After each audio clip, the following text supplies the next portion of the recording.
Hello and welcome to the Racing with Rob and Roller podcast post Indy 500 edition. That's right, on Sunday we saw the 105th running of the Indianapolis 500 and the 62nd running of the Coca-Cola 600, and that means there's a lot to talk about. Now, it was not a full Racemas with Monaco having taken place last week, but we still saw some fun races on Sunday. We're very excited to talk about them. Now, I was up at 4 a.m. on Sunday, and I did not get any sleep until about 1 p.m. the next day, but I'm still ready to reflect on my 13th Indianapolis 500 I have either attended or covered. And I'm sure Josh is ready to reflect on his first Coca-Cola 600. That's right. Yeah. Josh was there last night, or Sunday night, as a fan for the first time in his career since he's been living down in Charlotte. So for the first time ever on this podcast, I believe, both of us were at both of the races on Sunday. We were both on location at the races, so we're going to have a lot of perspective now. Well, we were both at Indianapolis in 2019. 400. Right. We were both there, but two different places. Two different places, exactly. So I am excited to talk about that. And I am really excited to reflect on a lot of those things. So with that said, I think it's time to jump into the news, but not before we plug our socials, of course, because if you're new here, first of all, thank you for joining us, but you can follow us on Twitter.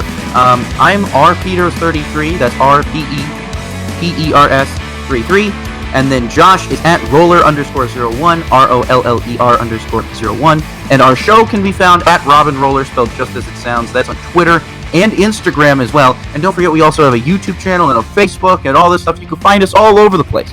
We're all over social media. So if you want to connect with us, use the hashtag RobinRoller. Anytime we check that hashtag on TweetDeck, we got you. So with that being said, let's go ahead and jump right into Rob's racing report. Starting with supercars. We got supercars. So we were supposed to have a race this weekend. We were supposed to talk about a race this weekend that was down under, and it was not IndyCar related or NASCAR related, but it didn't happen. Winton Motor Raceway was the planned destination for the supercars this past weekend, but it was postponed due to a new COVID-19 outbreak in Melbourne. So it has not been given a new date at this time, so it is likely postponed to later in the summer. Australia is going through some difficult COVID-19 situations right now. I think Victoria is still in a lockdown situation right now. I know they're playing Australian rules football in front of no fans in Victoria. So definitely keeping the people of Australia in our thoughts right now as they battle a COVID-19 outbreak. However, moving on here to this next piece of news, and this piece of news is not something I ever want to talk about. I hate being the bearer of this news. In Indy Lights, we had an Indy Star article by Nathan Brown, and full disclosure, I am employed by Indy Star. But he had a report from Media Day and Carb Day that ran where Roger Penske essentially said that the Freedom 100 is no more. And he cites safety as the reason and his fear of there being a big accident before the Indy 500, like right before the Indy 500. Josh, we just had this long talk right before we went live about this, so it's very fresh in our minds. We're going to go ahead and give our opinions on this real quick before we get into the NASCAR piece. But this is the most ridiculous thing I've ever seen, and I'm going to make a few points here very, very quickly. Number one, you are robbing these people of the experience that they need to compete in the Indy 500, period. What you are essentially saying to these people is that you are not good enough to race here, and you don't get to learn how to race here until you actually get here. So if you cause a big accident in your first Indy 500, that's all on you, babe. It's sorry. You weren't good enough to race here before. You're not good enough to race here again. You're just causing a bigger wreck on Sunday, as I'm saying. By avoiding one on Friday, you're just postponing it to Sunday. Now, that some people might not agree with that, but I think they'll agree with these things here.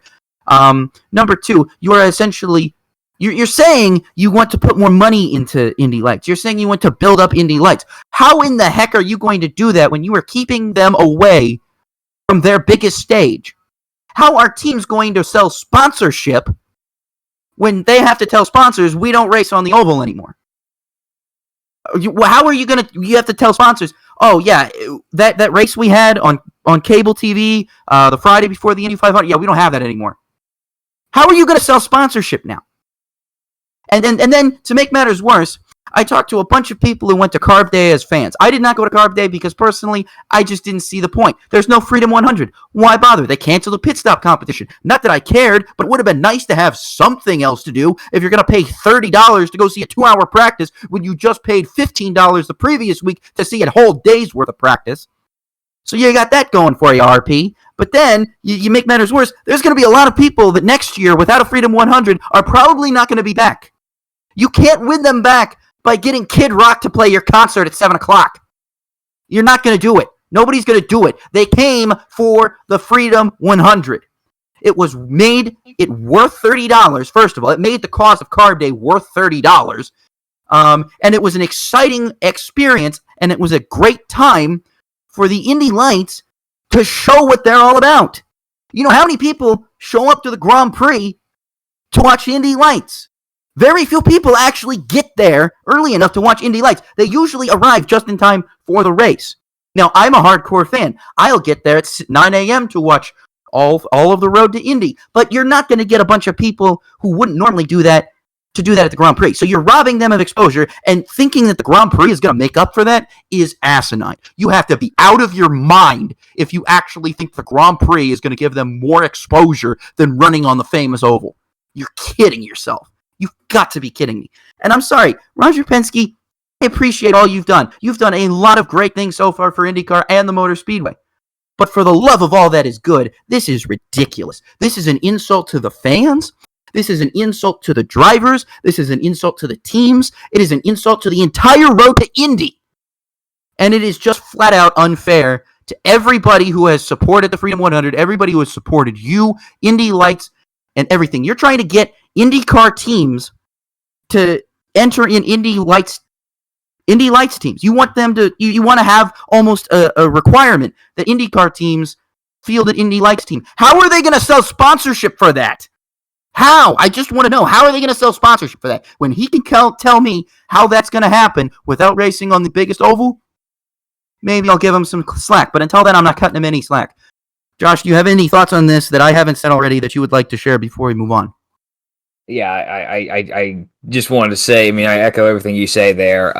Yeah, you needed to sell sponsorship. It's robbing the fans. I mean, you need more bang for your buck. That's how you get people there. Concerts aren't always going to do that. A lot of it's on-track activity, especially for the hardcore fans to show up there day in and day out, week in and week out, especially when it comes to the month of May in Indianapolis.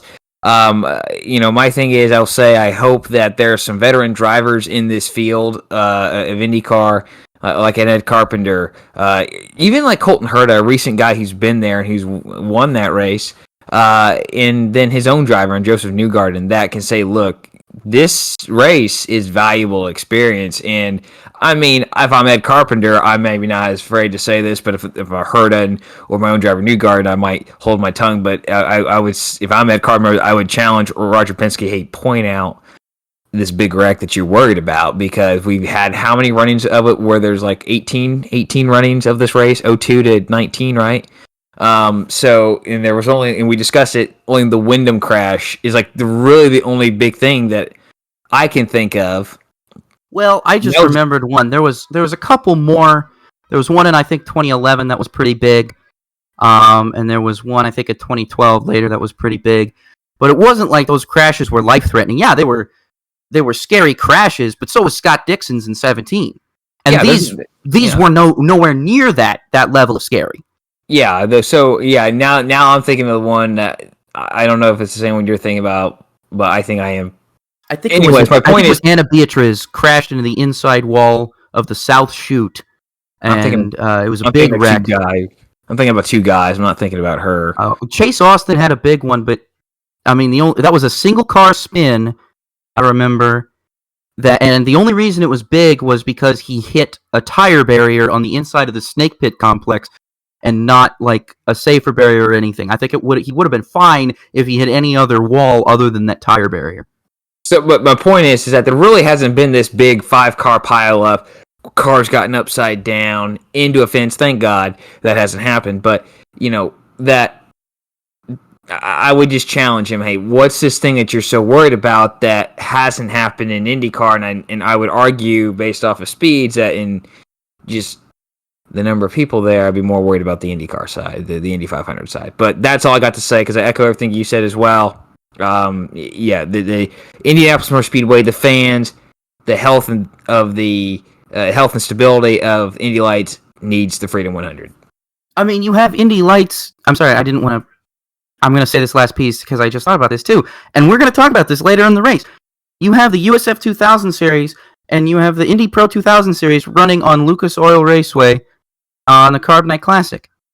How many people do you think are going to go to those races now at a competing racetrack on Friday? You're going to save your money instead of going to Carb Day. Now, if you want to see actual racing, if you're a big fan of the Road to Indy, you're not going to waste your time in Carb Day. You're going to wait, and you don't have to take off work. You don't have to skip school. It happens in the afternoon. You can just go there now. So why bother giving IMS your money? You're losing money on this, dude. You're going to lose money on this. Yep. I don't know. It's amazing. And they piggyback off USAC. So I don't know. All right, moving on to NASCAR news here. This is crazy. How about this for a bombshell? We got this Stern bomb here. The Athletic. It's not Stern bomb. It's the Athletic. I just said the Athletic, and I said Stern bomb before, and I'm stupid. I remembered Adam Stern tweeting it out, so he confirmed it. So I call it a Stern bomb. But actually, it was a Jordan Bianchi bomb. Yeah. From the Athletic. They are reporting that 2311 Racing will add a second car in 2022. And that Kurt Busch, whose contract with Chip Ganassi Racing expires at the end of the season, is the leading candidate to pilot the second car. This could be actually big because this is an interesting development. And I like the way that they're going about this. They have a young driver in Bubba Wallace. Now that's important. You want to have a young driver, but if you can get a veteran like Kurt Busch on your team, who makes every team he goes to better. Yeah. I mean, actually, and I'll say in the press conferences after the Indy 500, I'm referencing Mike Shank. One of the things he said in the press conferences was, "It's great to have Jack Harvey on this team because we know he's in it for the long haul." But and they offered him money because they knew he could. What has happened? Jack Harvey's luck? He's had some bad races on pit road and stuff like that, but hearing on that will elevate not just the rest of the team around you, but the drivers and everybody. Yep.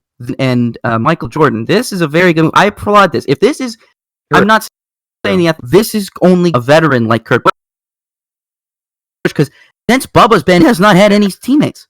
He's never hired a TRD behind you. Go for it, man. Take advantage of it.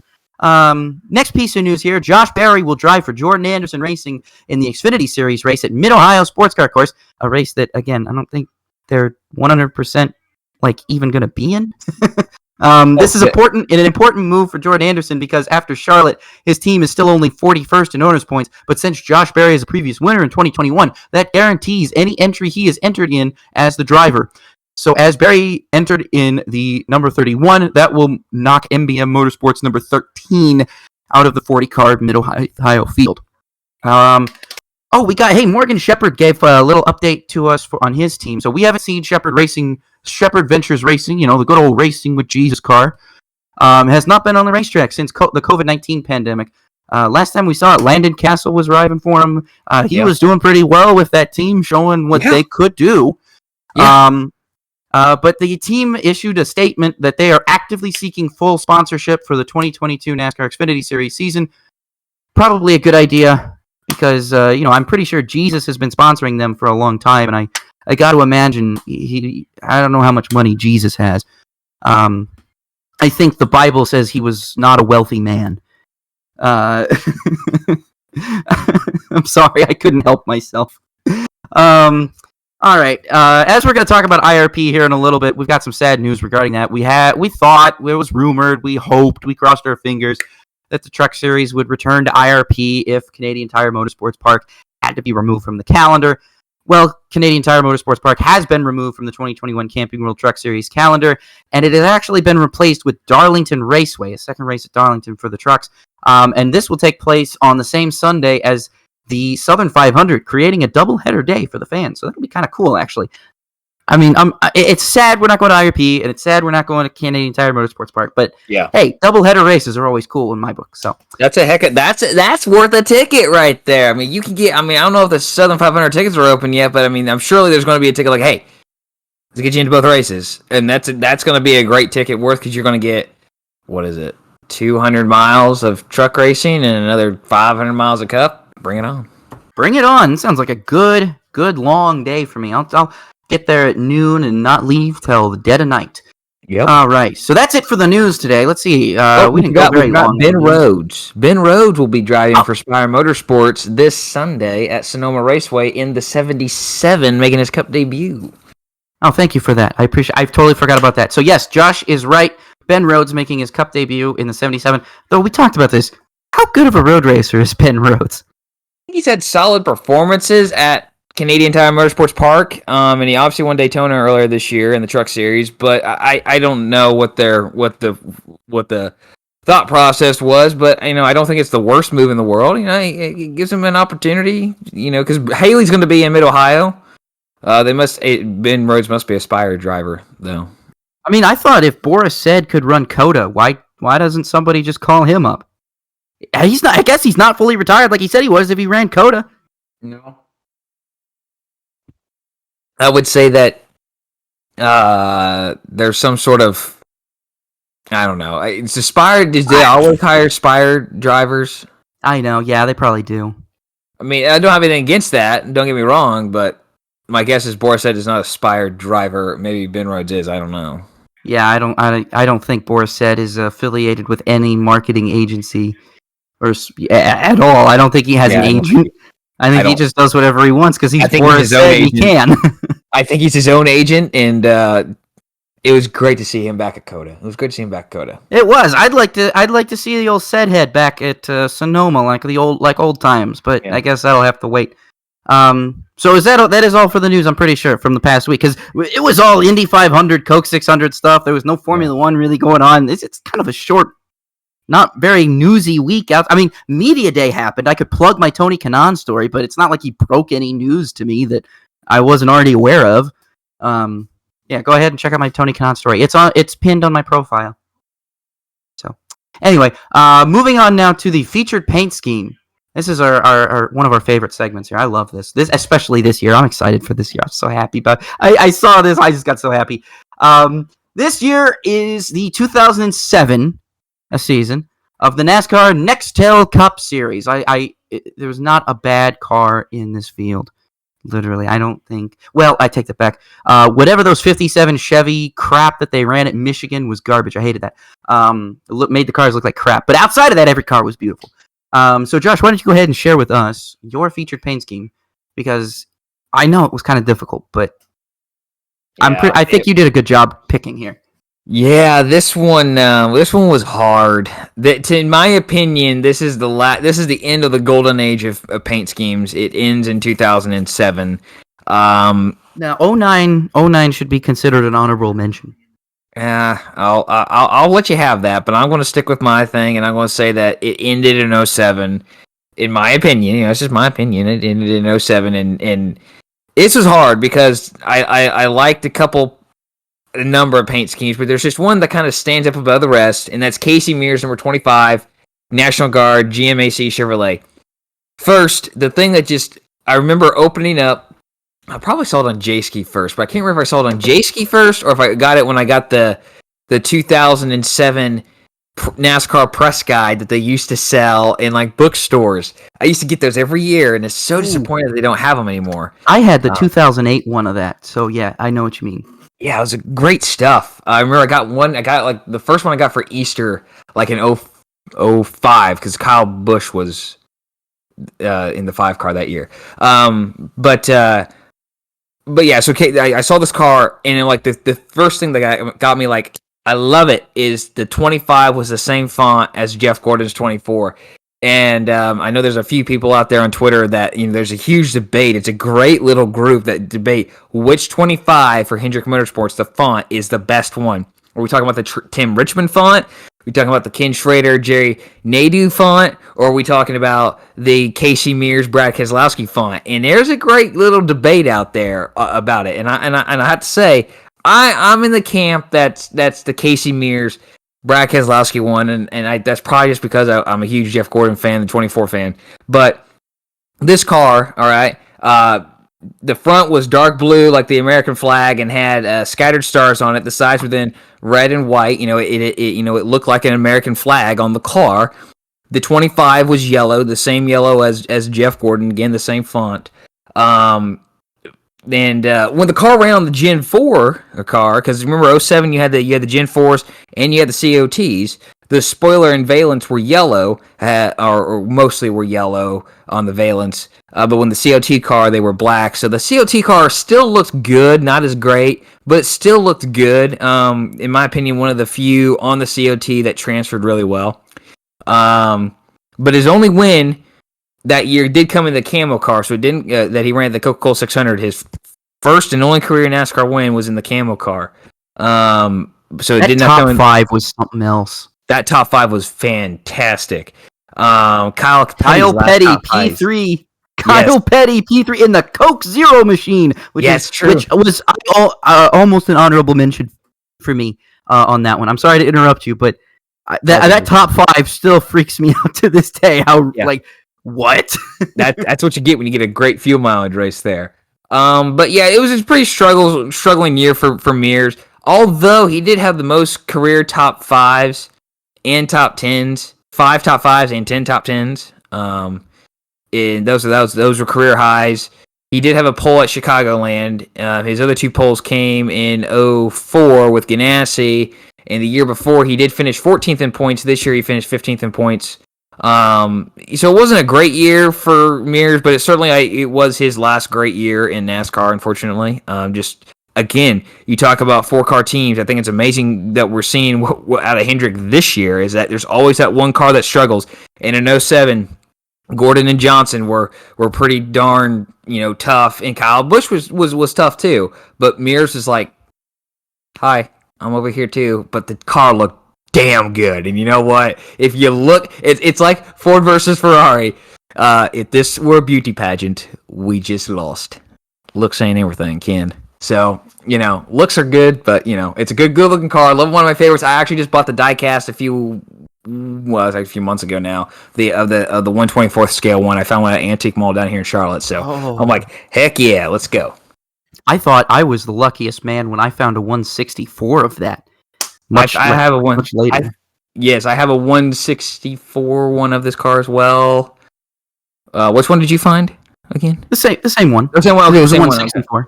Yeah. I have a 164 COT one. The biggest regret. I don't have the COT one. I have the COY. I didn't collect COTs until they became mandatory. The biggest regret purchase I never did because I was like stingy with money. Even as a kid, like my dad said, "Yeah, you can get it." I'm like, "No, I've already spent too much of your money."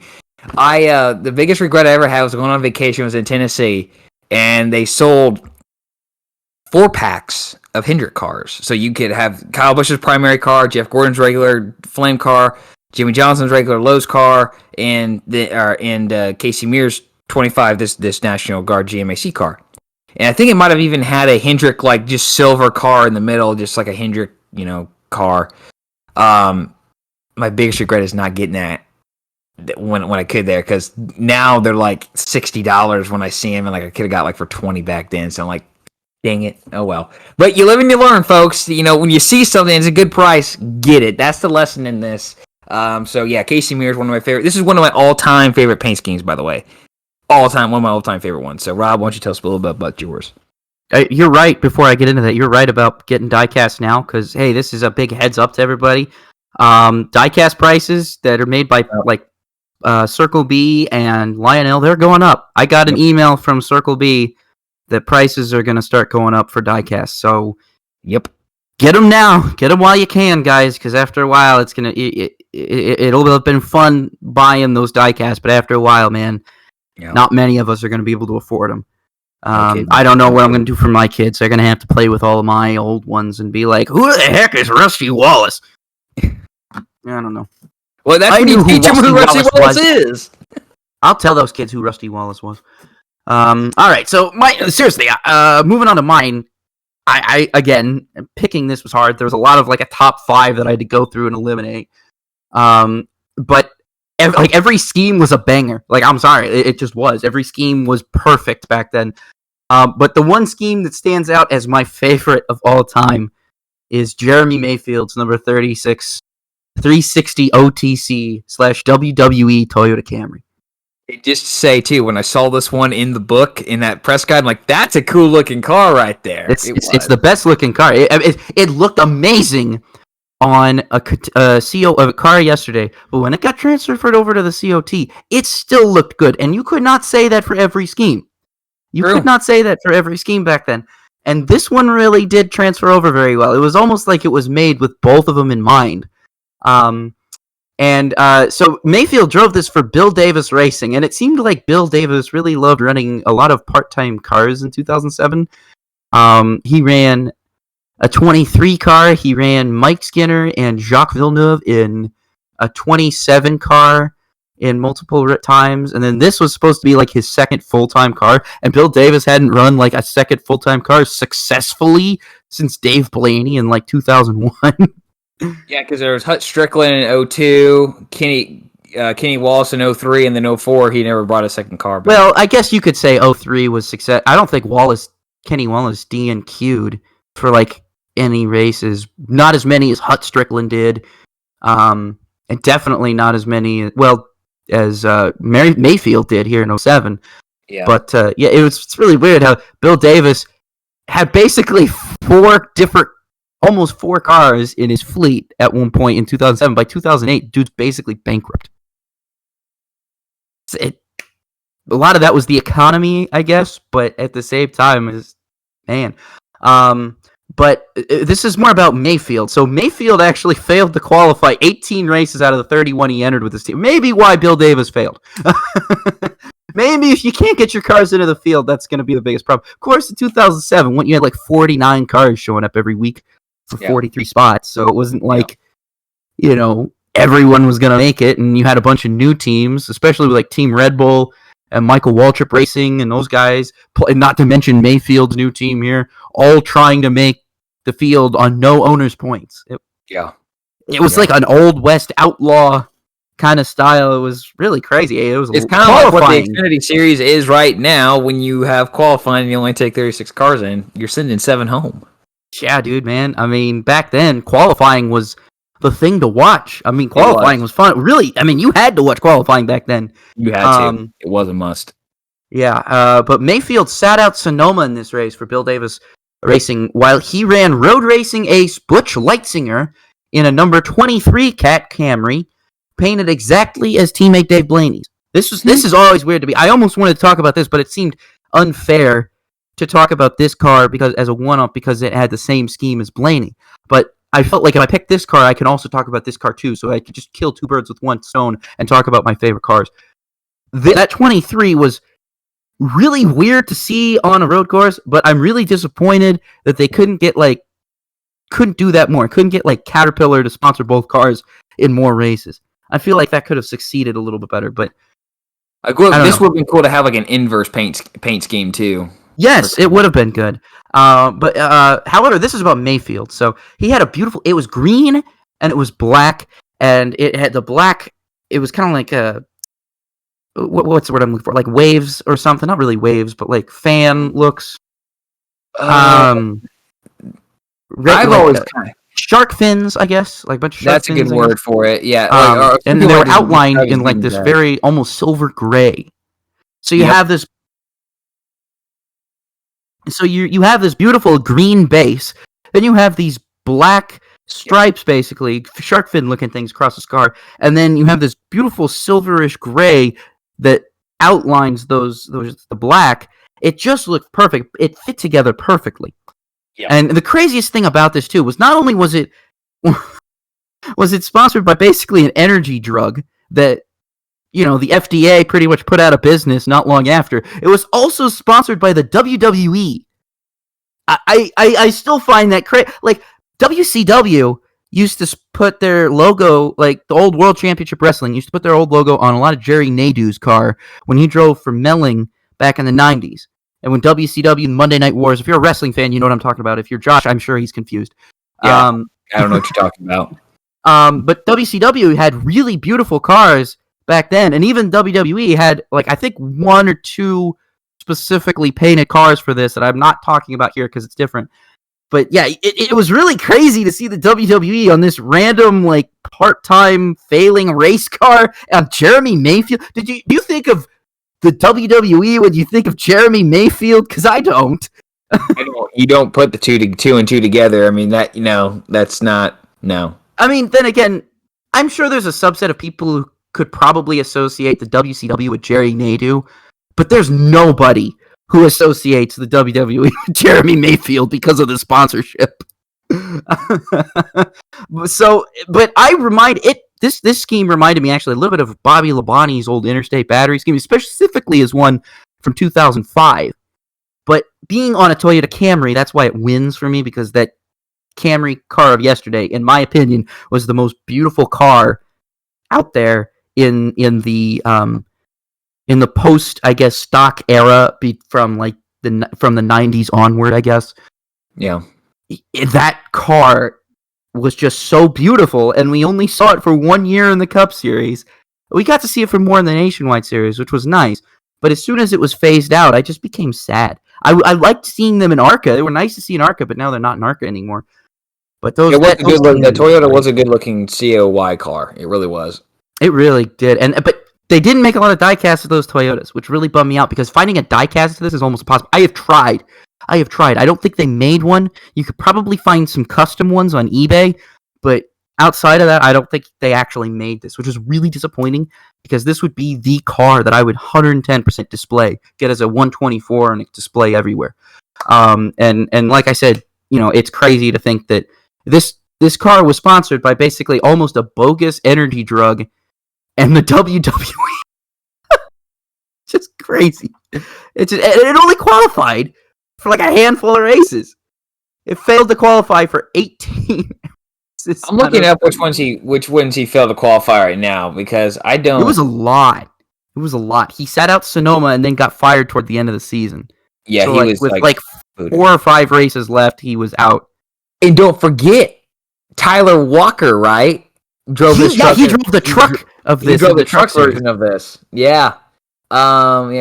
And that was when he got suspended too for heroin. Yep. Yeah, Mayfield. 2 guys got suspended for heroin in the Truck Series. Don't forget Aaron Fike that year too. That was crazy. Yeah, that was a 2 guys in the Truck Series both got suspended for heroin. How does this happen? Hey, can you tell me his the first race he made in that race? What was the first race he qualified for? His first race he qualified for was Bristol. For Bristol. That was race number 5 of the season that year. Then he made Martinsville, which was back-to-back. Let me just list off the races he failed to qualify with Bill Davis. That'll be a lot easier, right? So he missed the Daytona 500, missed Fontana, missed Las Vegas, missed Atlanta. He missed Texas, he missed Phoenix, Richmond, Darlington, which was the Southern 500 at the point, and that was in May. Pocono, Michigan, Daytona in July, Indianapolis, Michigan again, Richmond, New Hampshire, Dover, Talladega, Martinsville, and he made the last 4 races of the year driving the 66 Best Buy in Haas Automation Chevrolet for Gene Haas. So, oh man, those were great cars too, by the way. Gene Haas had the 66 in the 70 that season. And those were good. They had some good looking paint schemes. I like the Haas Automation one that he had too. There's a lot of good looking paint schemes from that season. Rob, I think we should probably move on here to the Truck Series and start talking about that, because we're approaching the 36-minute mark of this show, and we probably should get going.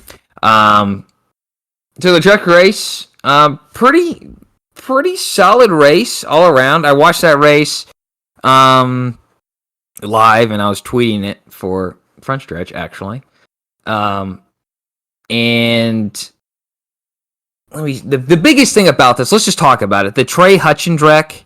Did you see that, Rob? You saw gosh. that. Oh my gosh. That was the worst thing I was just blown away by what seemed to be NASCAR's complete not just NASCAR, but like the safety crew's complete and utter lack and disregard for Johnny Sauter. The whole right side of his truck is sheared off, and he's sitting there without his window net down for like 3 minutes. I don't know if it was 3 minutes, but it certainly felt like it. I mean, it was a long while. I feel like Trey Hutchinson's truck was just lost by the tower. It was dark, and also night. But yeah, man, that was. I mean, obviously that could have been a lot worse. Thank goodness. And I believe it was at Charlotte Motor Speedway where I'm so sorry, I'm forgetting the driver's name, but we lost a driver in a practice session there, and that's why spotters are mandated in all sessions now. And was it because the Eric Martin accident from when Shauna Robinson didn't have, or no, it wasn't Shauna Robinson. It was who was it? Tina Gordon.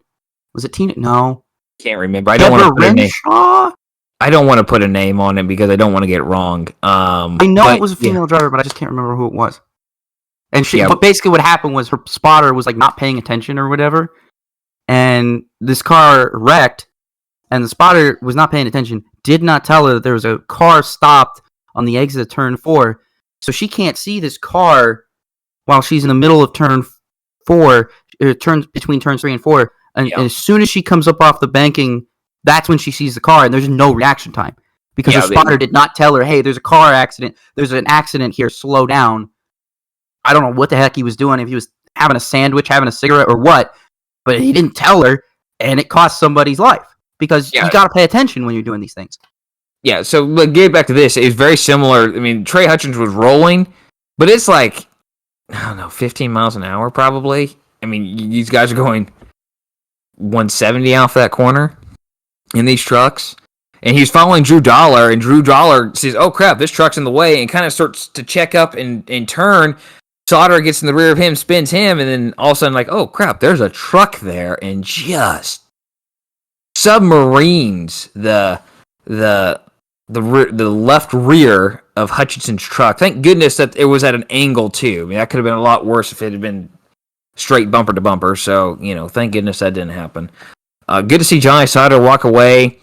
And unfortunately, all we heard on the Fox broadcast was like, all 3 drivers are checked and released. Okay, great. It was nice to hear about Trey Hutchins because I felt like the broadcast did not do Trey Hutchins justice in his, is he okay covering him? They also had the camera on Johnny Sauter's truck zoomed in way too close for far too long, and what again could have been a bad deal. But yeah, that was a real quick. Make a note of this. What you were talking about was that accident at Charlotte Motor Speedway we were talking about. It was, in fact, Deborah Renshaw, and it wasn't that her spotter wasn't doing anything. It was that she didn't have a spotter, period. That's why I thought. I didn't think she had a spotter. That's why it's mandated that they have spotters. This was the incident that caused spotters to be mandated. Yes. Because at that point, I mean, if you have nobody in your ear telling you that there's a car stopped in front of you, I mean, you're going to kill somebody. I mean, there's no reaction time by the time you see the car if you don't know it's there. Especially if the dude's unbuckling because he thinks everything's fine. Yes, and I don't think you can blame, like, you could put any blame on anybody in that situation. You got to learn from it and be like, you got to have a spotter. You got to have a spotter. Yep, absolutely. A couple other notes I want to do here. I mean, John Hunter Nemechek, he's just spanking the field right now in the Truck Series. I think Kyle Busch did the best thing he could do for his team by hiring that kid. That kid is just on fire. He's not really even a kid. He's just younger. Isn't he my age? I don't know. I feel like he's born like in 97. But he's still, I mean, he's doing a great job. He's winning. He's doing what he needs to do. And then I want to say this too. Obviously, it wasn't the night that Zane Smith and Sheldon Creed wanted. Obviously, Sheldon Creed crashed out. But GMS, at least in those 2 trucks, seemed to have their mojo back. that's good to see. Instead of 'cause I think those are two trucks who can challenge Thor Sport and Kyle Busch Motorsports week in and week out. But Carson Hocevar, whew, I mean, this He's been very impressive this year. He kind of got off to a rough start, but now he's clicking off good performances. Like earlier this year, he's like, okay, he can take a 13th place truck and turn it into a 9th place finish. That's what he's going to do. Now he's taking these trucks that are 4th places and turning it into, second place runs. And that's kind of what he did on Friday night in this truck race. So he's in a good points position. He's in the top 10 in points right now, but don't count him out to win a race this year. He may not, because the trucks only have 4 races left until the playoffs. They have crazy. We're in June now. Yeah, they have 4 races left to the playoffs. Yes, they have Texas. Then they go 4 races for the whole summer. Yeah, Texas. They have Texas, Pocono, Knoxville, and Watkins Glen. Because you have that month off between Knoxville and Watkins Glen. You have a full month off between Texas? Because I think Eldora was supposed to be slotted in between those two, and obviously the contract got ripped out. That's why we only have 22 races, because they just didn't get another track signed in. And they haven't, IRP? Anybody? I don't think so, but I would love it. Wait, what is that month break? Because, if it happens in August... Well, there's also the 2 month... There's also Why not? There's also the 2-week break in there for the Olympics. Oh, so yeah. That's also built in there as well. But I think Eldora was actually supposed to take place around the 20s, the early. Knoxville is Knoxville is the 9th, I think, and I think maybe Eldora was supposed to be a week after that or something, or somewhere around there, 16th or 23rd, something like that. But anyways, that's why there's that huge break there, and that's why there's only short amount of races.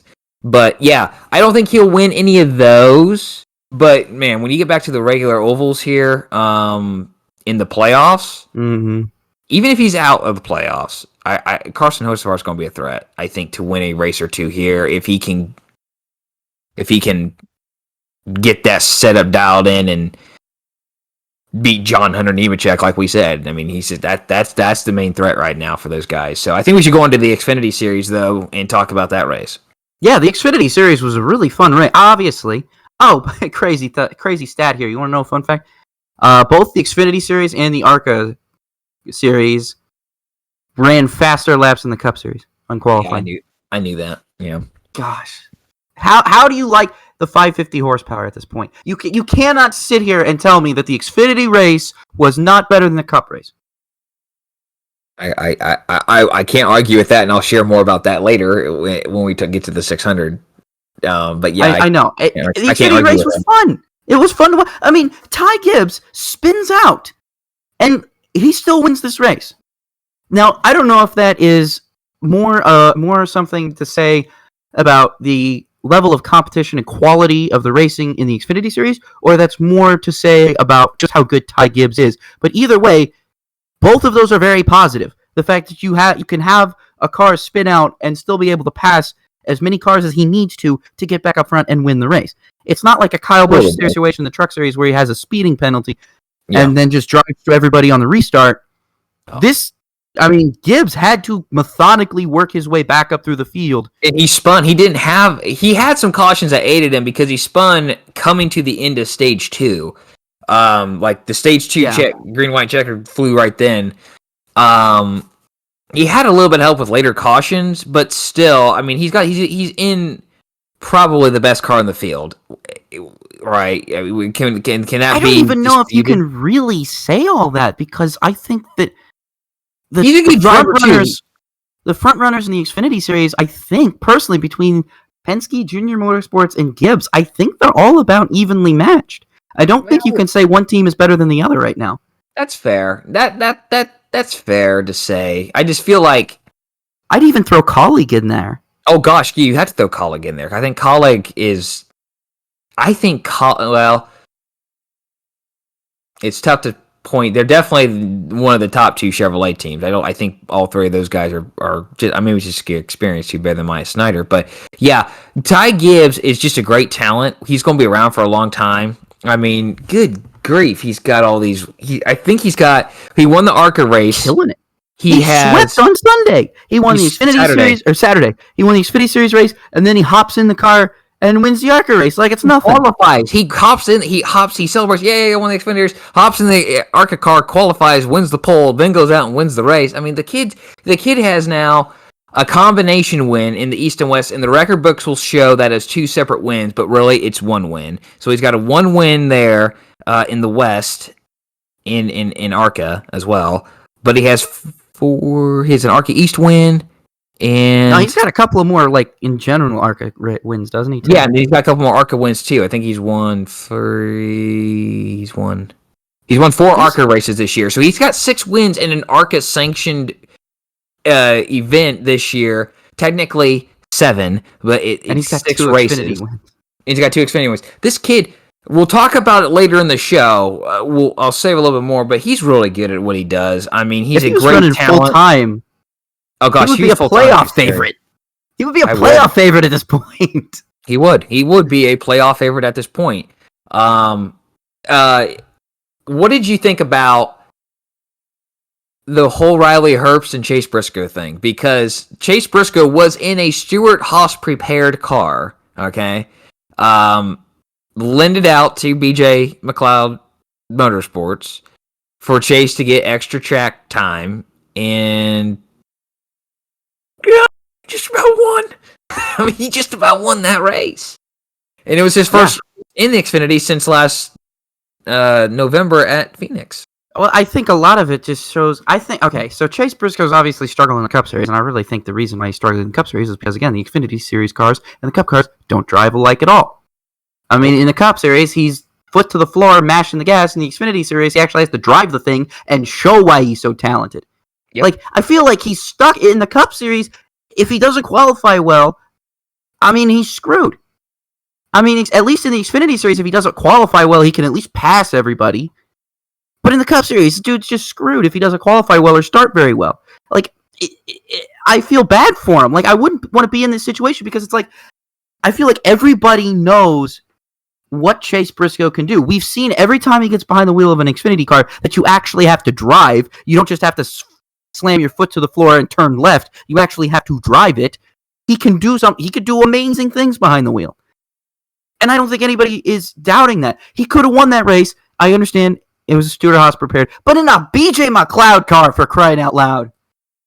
Yeah. Come on. This guy, the Cup, you know something's very wrong with the Cup Series when that is a problem. When your best Xfinity prospect is hindered by the car and not his team. Just by the way the car is, by the way the weekend is set up, the dude is hindered by all of that. It's crazy to me. And yeah, of course, he upstaged Riley Herbst. Who didn't expect that? I don't think anybody... I think by this point, and I'm sorry, I apologize. I apologize to Riley Herbst. Because what I'm going to say is probably going to be a little bit, hurt your feelings a little bit.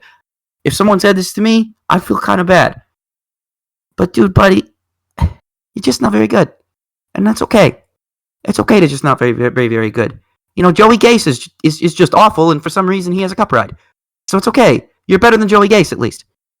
I mean, it's not saying much, but at least you can have pride at the fact that you can run relatively well in a Gibbs car and a Stewart-Haas car, whereas Joey Gase could probably run really well in a better car, but decides and chooses to run for poor teams. Don't know why. I know I get on Joey Gase a lot because he's fun to pick on, but I mean, listen, Riley Herbst, take that. Let's be honest. Riley Herbst, at the very least, you're probably better than most of the rest of the Xfinity Series. You're not going to be the best in the Xfinity Series. You're not going to be a Cup driver, but you could take solace at home by at least knowing you'll probably finish ahead of like Ryan Vargas.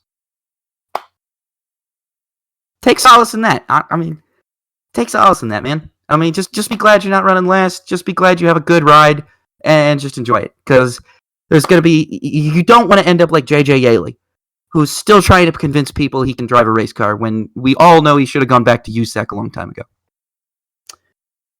Yeah, I think it was bad. I felt bad for the guy because he won the pole. I mean, he was fit quick in practice, and then just I don't know what happened. The sun came out, and his car just went kablooey. Uh, I hope this team turns it around soon because my fear is that Turn it around. This is the same team that won 9 races last year and almost won another one preparing a BJ McLeod car. It's driver. It's driver. I think we all know it's driver.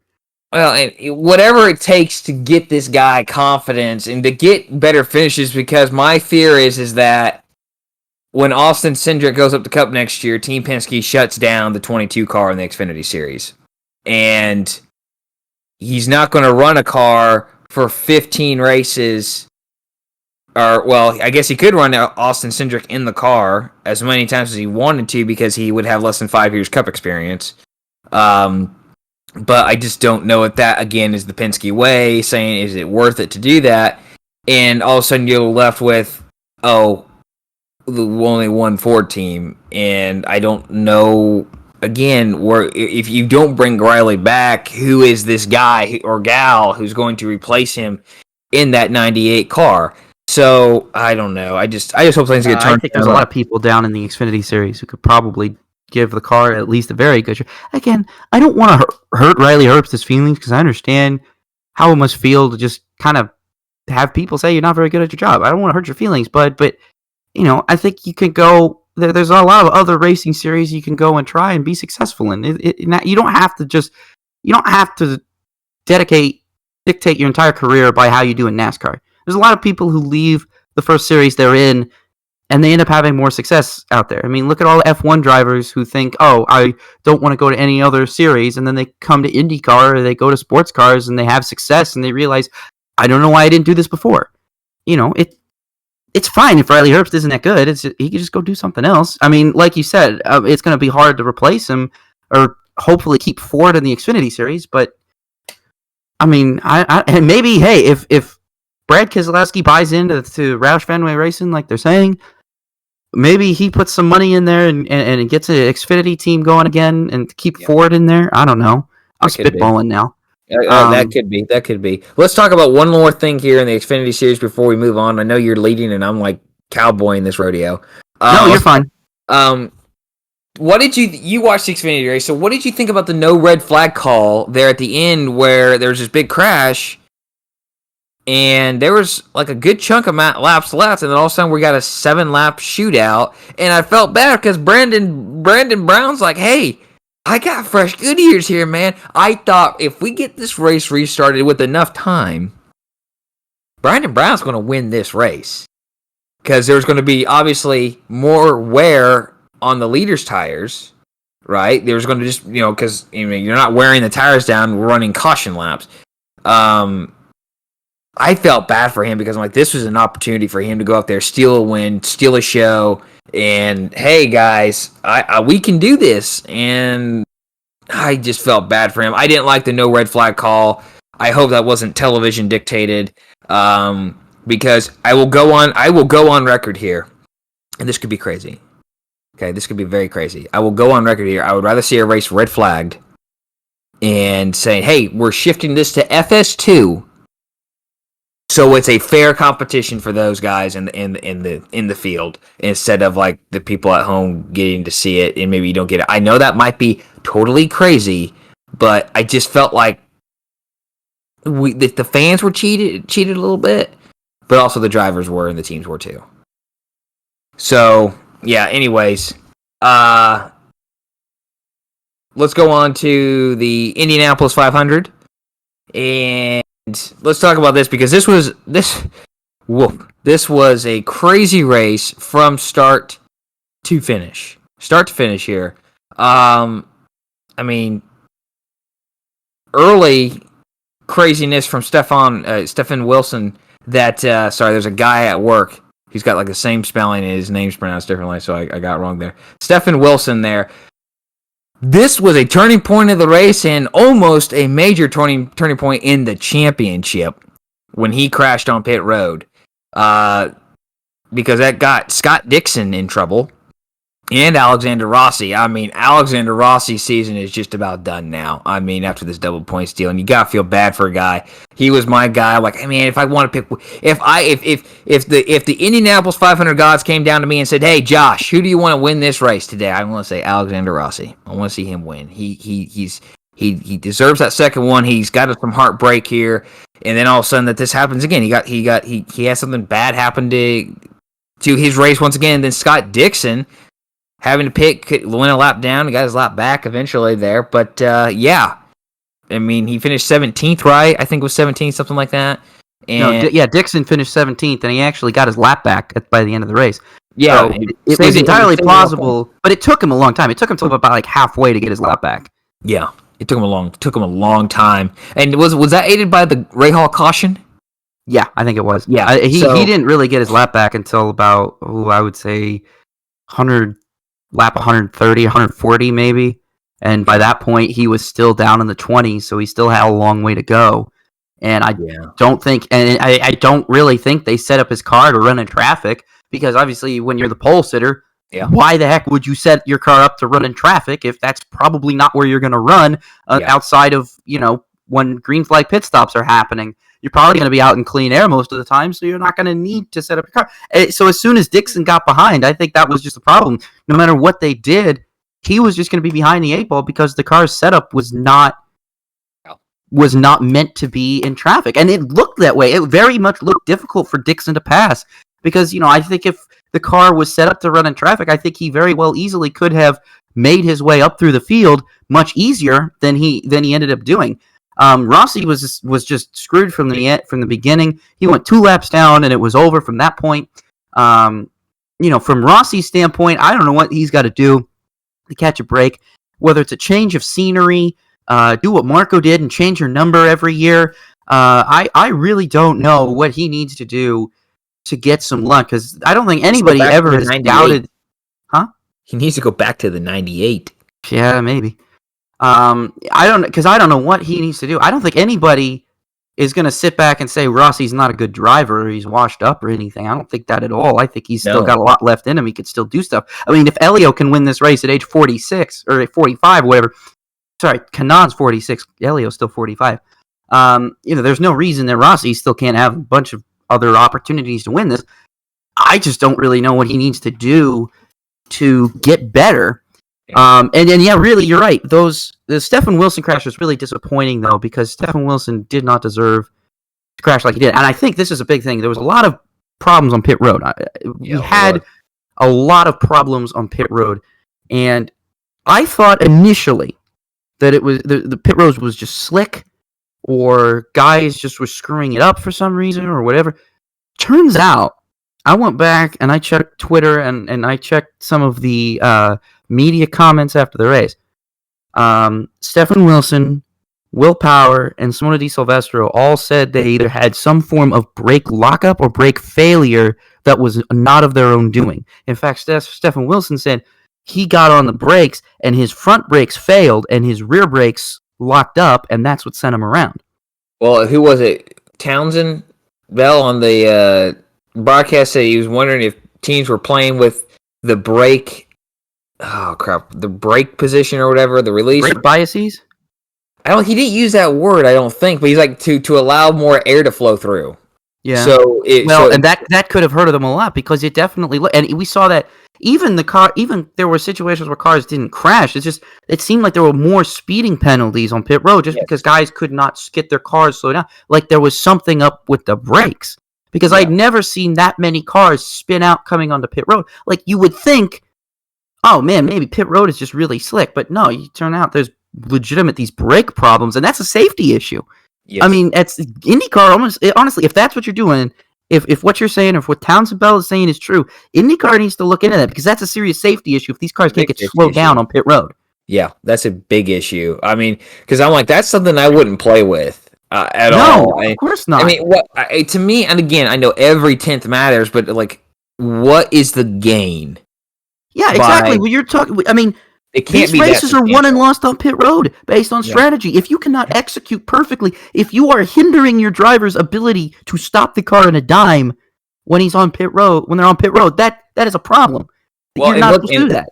and it caught. And look at this now. I mean, the Samoa De Silvestro and Stephen Wilson, they're not running for the championship. Will Power's championship is now over too because Hunter Ray got 2 speeding penalties because he couldn't get the car slowed down. He came in for his pit stop and he blew through everybody. And then when he came around to serve his penalty, he still couldn't get the car slowed down again. It wasn't like he was even up to full speed yet. He still couldn't get the car slowed down. He sped again and was like, "That's not right."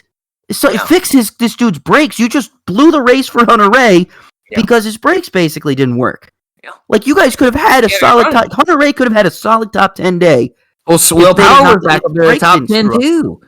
Will Power drove from 32nd to the top 10. And that's interesting too to think about too because you have Power spinning and De Silvestro spinning, and that's a Penske car and a Penske related car. And then you had Stephen Wilson and Hunter Ray doing issues, and those are 2 Andretti cars. Yep. So I mean, I don't know. That's crazy. This isn't 4 different organizations. This is essentially 2 organizations here, going at it, and it is certainly concerning. I hope that whatever it is, even if it happens behind closed doors, hey, let's get this figured out. Let's not allow this to happen, especially if they are tampering with the brakes, because again, you mentioned it's a safety hazard, but it also, if you're having brake failure, and let's say they're using this at a road course, or street course, you gotta have your brakes. You gotta have your brakes. Jimmy Johnson's gonna be sitting there thinking when he goes flying off into a gravel trap, oh God, not again. Yeah, exactly. Connor Daly, crazy. Connor Daly had a great run until this is right under that. You wrote about the Graham Rahal crash. Yeah. Really, that ruined Daly's day. Yes. Daly was probably gonna win that race until that happened. I'm dead serious, and I said a Chevrolet would not win this race. And I was really concerned, actually, and I'm going to get to this in a minute. The Ed Carpenter racing strategy paid off for everybody, paid off only for Ed, and he was the only one who wasn't on that strategy. He was on a different strategy that to his 2 teammates. He ends up finishing 5th. His 2 teammates finish behind him. And I thought that was funny. It's like the strategy it looked like the strategy that they were going to do was basically win this race on pure speed. It was like, we're going to lead this race. We're going to draft off of each other. We're going to lead this race. So we're just basically going to set the pace, and everybody is going to follow us. And it seemed like that was going to pay off until Rahal's crashed. Yes. Because as soon as that happened, and as soon as Daly lost his speed, VK couldn't keep up, and VK didn't have anybody to draft with, really. Or even if he did, it wasn't going to be his teammate. Yeah. And I don't think him and Ed were, like I said, him and Ed were not on the same strategy. So I don't think they were going to draft off of each other, because why would they? They're on different strategies. They're doing different things. It just seemed like that not only did it derail Daly's race, but then it also derailed VK's race as well. And it was crazy to see, because when you look at the replay there on Rahal's pit stop, it's a really weird thing, because I watched the replay like 3 or 4 times today when I woke up, because I didn't look at it yesterday, and honestly, I fell asleep basically as soon as I got home, which was not until 1 o'clock, unfortunately. But and I watched the replay of it, and it looked like Graham. Graham did everything right. I think they were trying to, like, some people were placing it on Graham, some people were placing on the tire change. I think blame on Graham at all. I don't think you can. As soon as if I'm Graham, I'm sitting in there. As soon as that air jack drops, and as soon as I see that air hose go flying across my front wing, I'm dumping the clutch and going. Yeah. And it looked like the left rear tire changer didn't wave down the right front tire changer, who is going to wave to Graham and say, okay, it's time to go. He didn't put his hand up in the air. He just kept his gun down, trying to shoot it. Like, if you got a problem, you've got to start waving your hand. Hey, I've got a problem. We can't send the car yet. Oh. He didn't raise his hand to warn the right front tire changer to not send Graham, because as soon as that air jack went, Graham was gone, and I did not see that left rear tire changer raise his hand at all. No, that was.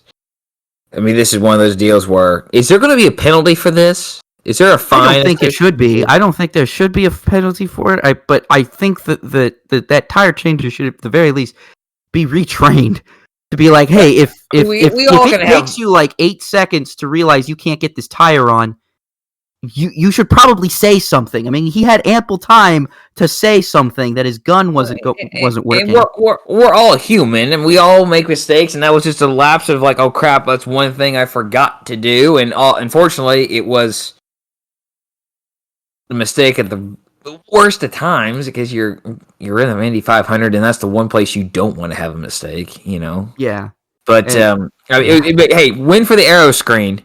Big time win for the aero screen. Win for the aero screen. I don't know if the tire actually hit his aero screen, but it came. It didn't. I don't believe it did. It bounced off the front nose. Yeah, the nose. Yeah, the front nose cone and went up in the air. And I think it missed him, but it was one of the years.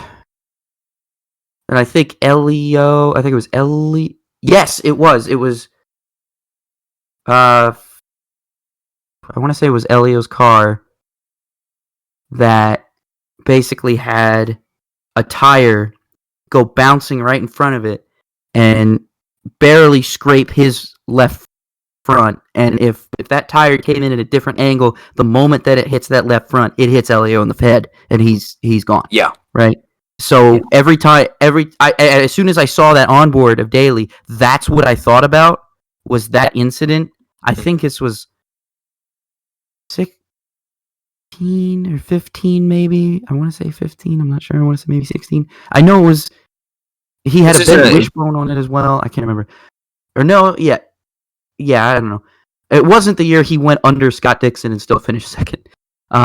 It was a year before that. But basically, yeah, that's all I could think about. Like I'm thinking, if that tire hits just in a different area, I mean, we got a whole different mess on our hands.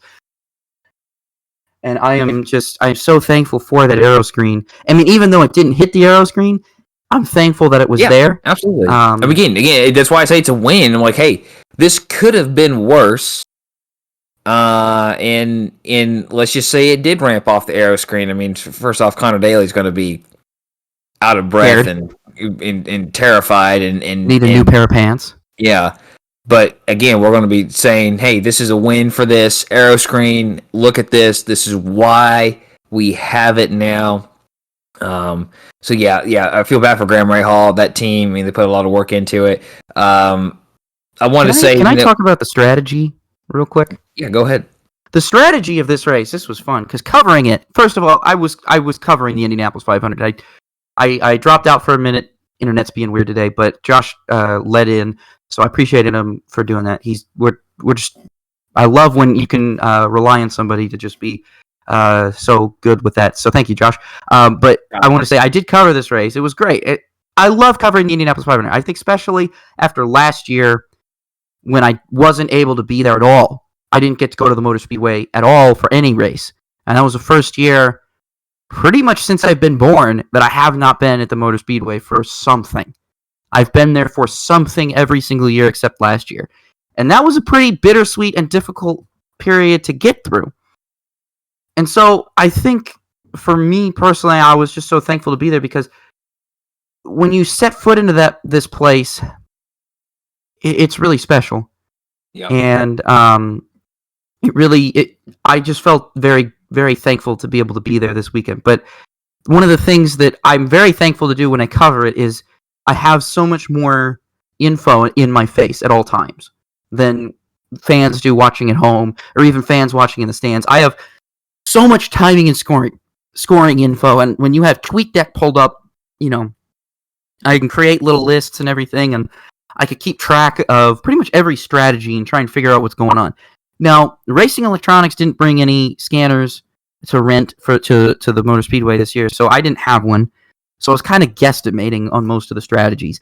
But even with that said, there was a lot of different things. I mean, there were alternate strategies. There were bat crap insane strategies. And then there were your normal strategies. There was the Ed Carpenter strategy, like I talked about, which was just lead and lead and lead. Forget fuel mileage, just lead. I mean, it was there were guys cooking things up in the event for a run to the finish. There were guys trying to stretch it. I mean, Rosenquist and Sato, this was the craziest thing, was they were trying to stretch their fuel way longer than I think it was even possible. The max fuel window is 37 laps. You're not going to get any more than 37. They were legitimately, I think, trying for like 39 or 40 laps on a tank of fuel, which was insane. Now, if a caution had come out and they can drop the fuel gauge down to 0, then yeah, you're good. You could just conserve fuel that way. But if you're trying to go full rich to the end, or even half throttle it and around here without a caution, it's not going to work. No. But then you had the Castroneves, and you had the Palou, and you had the Pato O'Ward situation. Those guys, man, they had it down pat, because as soon as they got in front of the Ed Carpenter guys, I mean, it was their race. I mean, Castroneves was up there pretty much most of the entire race, and I think his strategy was pretty sound. I mean, it was just a very simple, like, we're going to try and undercut here and there, but for the most part, we're going to let Helio do his thing on track, and he did. He knew exactly where to put the car, and he knew exactly what to do with the car, and to me, that says more about Helio than it does about anybody else in the paddock, because I said this halfway through the race. When Helio's up there running third and second and fifth and fourth and whatever, I said, and I've said it on this show before, Helio has been at the top of his game ever since he left in 17. He was never off his game. As soon as he got into a car that he felt he could win in, he went out and won. And it wasn't like those Penske cars he couldn't win in, but I don't think they were prepped as well as this one was. That Andretti stuff and that speed that car had, I mean, it was a sleeper all year, all week. It reminded me, and I hesitate to say this because it almost makes me worry for what the future says, so I'm going to knock on wood here for a minute, but it reminded me very much of Dan Weldon in 2011. He hadn't been in a car all year. He'd kind of been pushed out from where he was. He was looking to kind of restart his career, and he comes out and he wins the biggest race of the year in a part-time one-off entry. I mean, you can't... It's basically like, don't shove these guys out who still have it. I feel like if Weldon and Castroneves have taught us anything, it's to not shove these drivers out until they're ready. Because both Weldon and Castroneves were at the top of their games, respectively.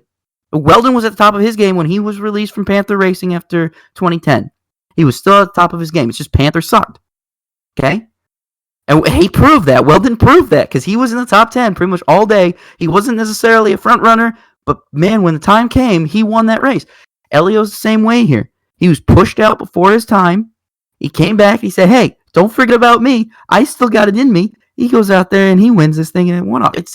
And he was up front all day, but nobody ever pegged him as a favorite, which is exactly like what Weldon ran under the radar all of 2011. People were looking at Ganassi, the Andrettis, even Tagliani when he was on the pole. And then here's Weldon, always solidly in 8th, 7th, sometimes 5th, right where when you need. And Castroneves all day up until like the end of the race. Where is he? 8th, 7th, 5th, 3rd, hanging in there, top 10, top 5.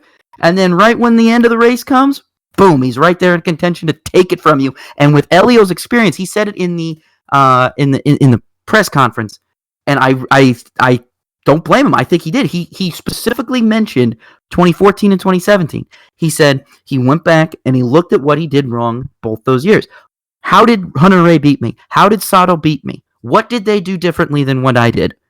And Helio basically said he knew exactly when to take the lead, and he knew exactly how to block. And he did everything to a T, textbook.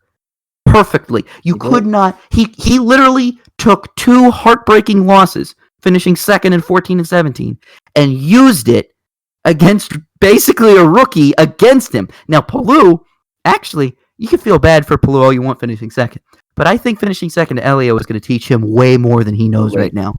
Absolutely. I mean, he has got to be thanking his stars and garters that he finished second to Helio, because what he did by finishing second to Helio was he learned just like Helio learned when he lost those 2 times, when he should have had his 4th.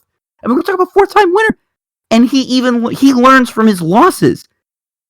If that is not something that Palou and Pato O'Ward, if that's something that Palou and Pato O'Ward could take home from, it's that you lost to one of the greatest to ever race this race. And you can take all of those things that he did to you and use it against other people now.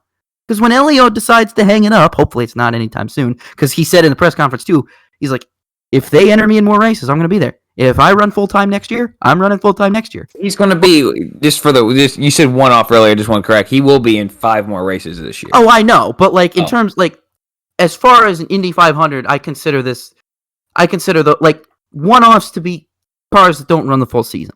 Okay, that's fine. what I consider Indy 500. I just want to clarify that for the listeners. I understand. That's a good idea. But I just look at that and I just think Helio is still at the top of his game, man.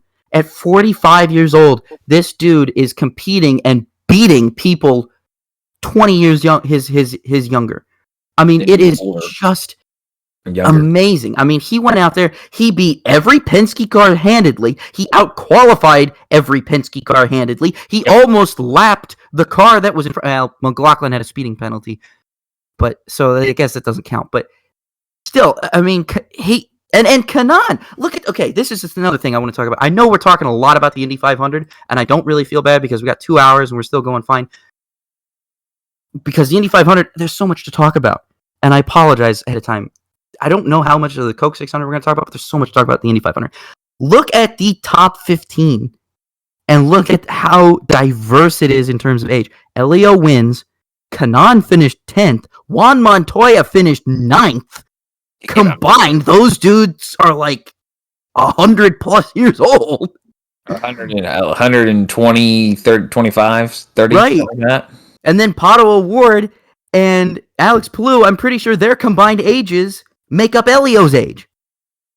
No, not even that. No, because I think VK Palou is 20, and how old is Pato? He's like 20, 21, something like that. So they're still younger than Helio. Their combined ages, they're 41 combined age. Helio's still got 4 extra years on him, man. Yeah. I mean, it's wonderful to see that, though, because someone said it. I don't know if it was on the broadcast or if it was in the media center, but someone mentioned it's like they said, cherish today, cherish today, because what we are witnessing right now here is the golden age of IndyCar. This is the second golden age of IndyCar. I mean, you could say what you want about it being spec. You could say what you want about the TV numbers not being there. You could say whatever you want, but when it comes to talent and when it comes to unpredictability, there was never a moment in that race on Sunday where I thought I knew who was actually going to win. I know I said Colton Herta was going to win. I know I said Helio was going to win. And I know I said Dixon was going to win. Those were my top 3. I said Herta was going to win on the show last week, but then I also picked the top 3. I said these are the 3 that could potentially do it. Helio was one of them. I didn't actually think he was going to do it, but he did. But there was seriously never a point throughout that race that I genuinely thought, I know who's going to win this race. It was not literally until Helio rounded turn 4 that I knew he was going to win this race. I still thought when they came through turn 3, I thought Palou was going to get a run on him. But no, Helio did exactly what he needed to do. He took the air away from him exactly how it's done. He didn't do it haphazardly. He almost did it like he had practiced this many times before, and he'd had it done to him many times before. He knew just exactly what to do, and that's why he's a 4-time winner now. And he's the first 4-time winner in 30 years. And for me personally, it's really special. And I know it is very special. I texted you, Josh. I said, I was honestly, I know we're supposed to be journalists, and they pound in on you in J school. Be impartial. You know, you can't show emotion. You can't. But I was honest to God crying on Sunday. I was literally just, tears were in my eyes. I felt choked up because as somebody who has grown up watching the IRL and kart split and hearing all of these things about how IndyCar is dead or the 500 isn't what it used to be, this and that. They say, well, none of the drivers good enough to win 4. And then to finally have somebody from my generation, basically. I'm not to say Helio's in like a millennial like I am, but you know, like your generation, you're growing up. You race fan. You've seen Helio race all these Indy 500s. Yes, I have every Indy 500 I have attended. Helio has been in. Mm-hmm. Ever since I've been watching IndyCar racing, Helio has been in there. He has been a constant figure. So was Kanaan. Kanaan has been there. I mean, talking to Tony Kanaan on Thursday, I don't think it will sit in how special and important that was for me at Media Day until I finally know that I've watched him run Indy for the last time. And I don't think I'm going to fully appreciate what I saw on Sunday until I know Helio's done. But it was just so validating to me personally to say, I saw a 4-time winner. You know, those old guys who keep saying you're too young to know this, I've seen a 4-time winner now too. And I've seen him do it all 4 times. I know what it's like. And it's so valid. I just had to cry. I felt happy for Helio. I felt happy for Michael Shank. I felt happy for Helio's family, all they've been through to get him here. And, you know, I know it's probably hard for Roger Penske to watch his former driver in a competing team with a competing engine win at the track he just bought. But also, it's also secretly kind of sweet because for all the things Roger Penske does great, there's 2 things I'm mad at him for, and that's number 1, losing the Freedom 100, and that's number 2, getting rid of Helio way too soon. And so to see Helio basically win that race right in front of Roger Penske at his track with another car basically saying, hey, this is what you could have had. Where'd your 4 guys finish? You know, you can't. You could try and be as impartial as you want, but at the end of the day, that's pretty sweet. That's pretty sweet. And I think, you know, look, we weren't around to watch the first 3 do it. You know, neither of us were born when Rick Mears won his 4th in 1991. No, none of us were, or neither of us were. To me, yeah, I didn't watch the race. You know, I live. I didn't watch the race live. So I didn't get to feel that, you know, emotion. I could feel it like inside when watching this celebration. And I was like, this is how it felt in 91. You know, this is how it felt. And this is how it felt in when Foyt did it in 77, probably. Yeah. It's history. We saw history. We like, it's the same feeling that when Jimmy Johnson, not to do comparison, I hate doing the comparison deal, but it's the same deal to try to relate to fans who aren't like an IndyCar fan. When Johnson won his 7th title, it's the same feeling. You just witnessed history. Or when Gordon won his last race. Yeah.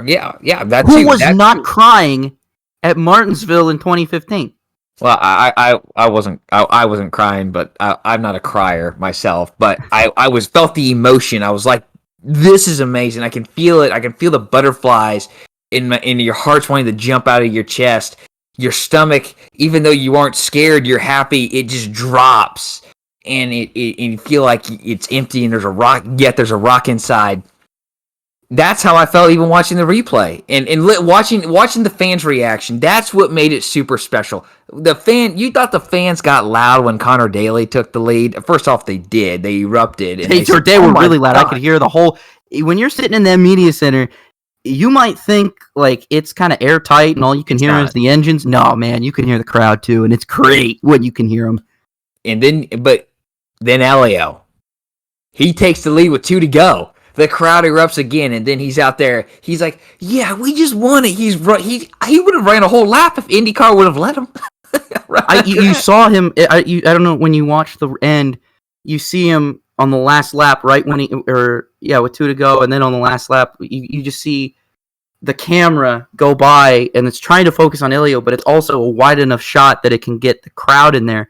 And you just see everybody with their hands in the air, cheering, waving their hats at him, cheering him on, like, go, Helio. There's nobody, I don't think anybody is probably cheering for Palou at this point.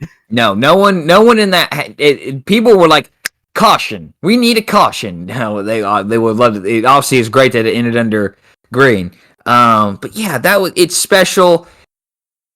And Rob, I can't really say anything more that, you know, I don't want to just repeat what you said, but no, I mean, you're right. To me, it is special because I was alive to see a 4-time person do it. You know, think about this, Rob. There's only been 2 guys in our lifetime who have had a shot at doing it: Dario Franchitti and Helio Castroneves. Unfortunately, Franchitti had his opportunity taken away from him with the injury he suffered. And that still makes me sad every day because I wanted to see either Helio or Franchitti get their fourth, and I really thought it was going to be Dario for a long time. It probably I really would thought have it was been going to be Dario. It probably would have been. It really, Yeah, honestly, I agree. I think there were a lot of races that Dario would have won. Dario might have been a 5-time. If Dario was still racing right now, let's say hypothetically Dario's still racing right now. Yeah, you think he has a fifth? I think he's got 5. I think he's got 5. I don't think he has 6, but I think he has 5 for sure. I mean, Dario knew Indy, and that's why everybody who Dario coaches at Chip Ganassi does well here. Who was in his year in 2017? Who was in Max Chilton's year in 2017 when he led the most laps? Dario Franchitti. Who was in Polo's year yesterday? Dario Franchitti. I mean, come on, let's be honest. This dude knows this race. He knows his track. He knows his track. He can make anybody look good as long as he's in your ear. Dario easily would have won this race. And you know what? I wanted to say this last point. I thought about this. Rob, you're big, and I believe it too, that the track decides the winner. Oh, absolutely.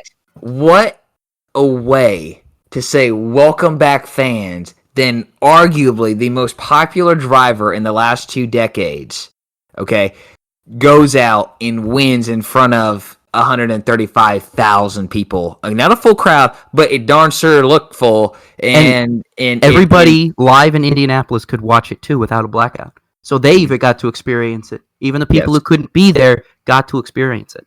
Got it. Yep, absolutely. That's so true. So that's why I think it just is that much more special. Welcome back, race fans. Here's your guy. He's a 4-timer now. Welcome to the 4-time club. I think that's so special to me. It's so watching him celebrate and watching the emotion on his face, watching everybody in the stands. I mean, I don't think I saw anybody. I'm looking out, at the grandstands from the media center, and everybody's just cheering, happy. They're crying or they're celebrating. It's just nobody seems upset. Nobody seems upset. And I think the only people who are upset are the people who still live in denial that Paul Tracy won in 2002. Newsflash, he didn't, by the way. You're trying to take this away from Helio. It's not fair. Come on, dude. Tracy's a washed-up driver who still allows Sebastian Bourdais to live rent-free in his head. Get over it, guys. Helio won in 2002. Sorry. And Paul Tracy, by the way, also was the worst part of that whole broadcast. Not the commercials, guys. It was Paul Tracy. Paul Tracy probably had the worst freaking calls all day. I just had to tune him out after a while. Sorry, that's my end of my Paul Tracy bashing for today. I've met that quota today. No, but seriously, it was just great to see how happy everybody was. Like, everybody I talked to after the race, fans, media, journalists, whatever, there was nobody who didn't say they were extremely happy. Like, people felt like this is right. And you're absolutely right, because when we say that the track, when I say and you say that the track picks the winners, this track knew what the world needed, what the fans needed, and quite frankly, what the series needed. Yeah. Yeah. And it said, all right, let's do this. It needs old versus young. It needs to showcase that we have a lot of up-and-coming young guns, but we still have some of the best drivers out there, and we call them the best drivers in kart. They're still the best drivers because they're double the age, and they're still getting it done. I mean, you had 4 guys, because Carpenter finished 5th. You had 4 guys over the age of 40 in the top 10. Yes. Yes. I mean, Carpenter came out of nowhere in the top 10. If IndyCar can just get more ovals on the schedule, so Ed can get more track time throughout the year, he's gonna win. Ed is always there, and he knows what to do. And I think while he had his 2 team cars playing a strategy game, like playing a different strategy game than his, Ed's was the better strategy at the end. He got the better finish, and and you cannot count these old guys out. I know a lot of people want to in all of sports, but they said, we saw Tom Brady win the Super Bowl at 45 this year. Helio mentioned that. I mean, Helio did mention that. He said, if Tom Brady can win the Super Bowl, why can't I get my 4th 500? Yeah. Tom Brady's got 7 Super Bowls. Helio Castroneves has 4 500s. I mean, we are looking literally probably at the greatest era of modern athletes when it comes to old age. We are proving that age is nothing but a number in athletics. And I love it. I am here for it. Give me my old guard, the guys I grew up with. Give me those guys still at the top of their game. You know, I'm not saying Peyton Manning would still be out there playing today, but it'd be cool if he was. It would be cool. But you know, yeah, it's just wonderful. And you know, even Scott Dixon. I mean, Dixon was the pole sitter. I mean, if he didn't have that problem on pit road, I bet you we would have had 5 guys in the top 10 over the age of 40. Yeah. You know, it's just, man, I love it. I mean, I'm going to talk. We've talked so much about the Indy 500. We should talk about the Coca-Cola 600 because there was another race. There's 1,100 miles on this day. Josh, you watched more of it than I did because you were there. I only saw the first 2 stages. Shout out to Zach Horrell. I don't know if you listened to this, Zach, but I loved seeing you on Sunday. I'm sorry I didn't get to talk to you very much, but thanks for turning on the Coke 600 so I could at least catch the first stage and a half before I had to leave, so that I could at least see the opening stage and a little bit more of that. But Josh, you saw the whole thing from a fan standpoint.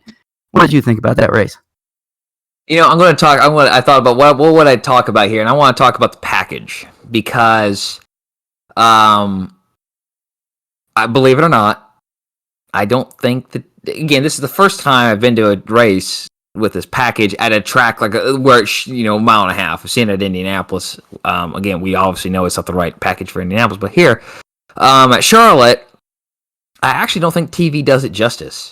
I actually think TV misses things. Now, is it right? Is it perfect? No, it's definitely not. I have actually heard this from other people that were there at the race, that they say that the product that was on TV did not match the product that was on the track. Yeah, especially like, okay, Charlotte, where the seats I were, I could see the whole track. I could follow one car all lap the entire race, okay, if I wanted to.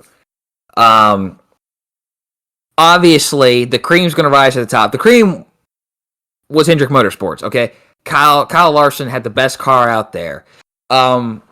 The downside was when you have cars that are evenly matched, or this one car just has a really good run, like Chase Elliott did a few times. He got to Kyle Larson's rear, but without aid from lap traffic at the right time, like he said at post-race, until we figure out how to defy physics, the law of physics, we're not going to be able to pass. And he's right. But around the field, there was still some moves going on and some passes being made. Sometimes they were aided more so by the slower cars out there. But there were still some moves where, like, okay, my tires are a little bit better at this point. I've cooled off. I can get around you. And a lot of this came down to handling, where Larson, his car was on a rail. When he wanted to run the middle line, and once the PJ1 got going, the traction compound got going and where he wanted to be at, he's on a rail. He's on a rail. I mean, and all 300 cars, the top 3, Larson, Elliott, and Byron were all on rails when they wanted to be, and when they could be. But other cars, they didn't have that luxury because their car just wasn't handling right. But I actually thought, based off the pack, okay, I don't know whether Jeff. Okay, I'm going to plug Jeff Gluck in. I don't know if I think it was pretty even last I checked, because the last time I checked, it was like 52% no, 48% yes. Yeah, that was like about where I was at when I voted here. I actually voted yes. Yes, 48. There's 22,735 votes. 6 hours, 1 minute left. 48% yes, 52% no. To me, you got to be objectional based off of the package, based off of the track, based off the tire. This wasn't the greatest race in the world, but it was a solid race. It was a solid race. It's not going to be a top 10 race, even objectionably, at the end of the season. There's going to be more than 10 races that are better than it. But I enjoyed it. I first off, I enjoyed being there for the first time. I was supposed to, for those of you who are new listening or just forgot, I was an intern at Charlotte Motor Speedway last spring, and I was supposed to work this race, and I was so bummed that I wasn't able to work it for on location in any capacity. But to be there, the sights, the sounds, first off, full crowd of people, that felt 2019 all over again. It was freaking fantastic. And yeah, I enjoyed it though. I enjoyed it from start to finish. The 600 to go see it. It honestly didn't feel like 4 hours out there. That was the cool part. It didn't feel like it. It really seemed like it went a lot faster than usual. Or maybe it could have just been I was doing a lot of other things. But I was like, I didn't feel like I stayed at the family barbecue I was at afterwards for very long. I thought I only stayed there for about an hour. Yeah. Because when I got there, we had just, stage 2 had just ended by the time I got there. So I kind of figured, it's still probably going to be, I figured it'd be like at the very least starting stage 4 by the time I left. But no, by the time I left, it was like 30 to go. And I'm like, what? Uh-oh. What? Yeah. A couple things I did want to bring up there. If you haven't seen it, the James Davison save, if you put the Xfinity spoiler on that car, guess what? We're going to have a caution because he went around if he didn't already hit the wall. So that's kind of the one knock I'm going to say. Bubba Wallace had a good car for 500 miles. And that last 100 miles kind of faded out of the top 10. If this was a 500-mile race, I think he had a top 10 finish there. So a bummer for him, but good building blocks, good towards the right way because he still had, let's see, I can't remember now. I don't have the results in front of me right now, but I know Hamlin and Busch finished ahead of him. Truex was behind him, but he had a flat tire, but I think he was ahead of him anyways. And Christopher Bell was nowhere to be seen at all on Sunday. I'm sorry. I know he had an issue later in the race, but he just wasn't good. So he was like the third best Toyota out there, which is good. As long you want him to be in that mix, like we've talked about before.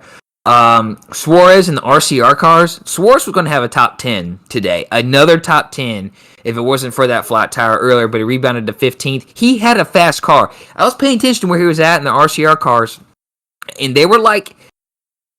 You had Hendrick, you had Kyle Busch, and then you had the RCR cars. And those were the cars that were the top ones all day long. I know Harvick was in the mix there as well, but the Austin Dillon was really working hard and seemed to be able to put his car in.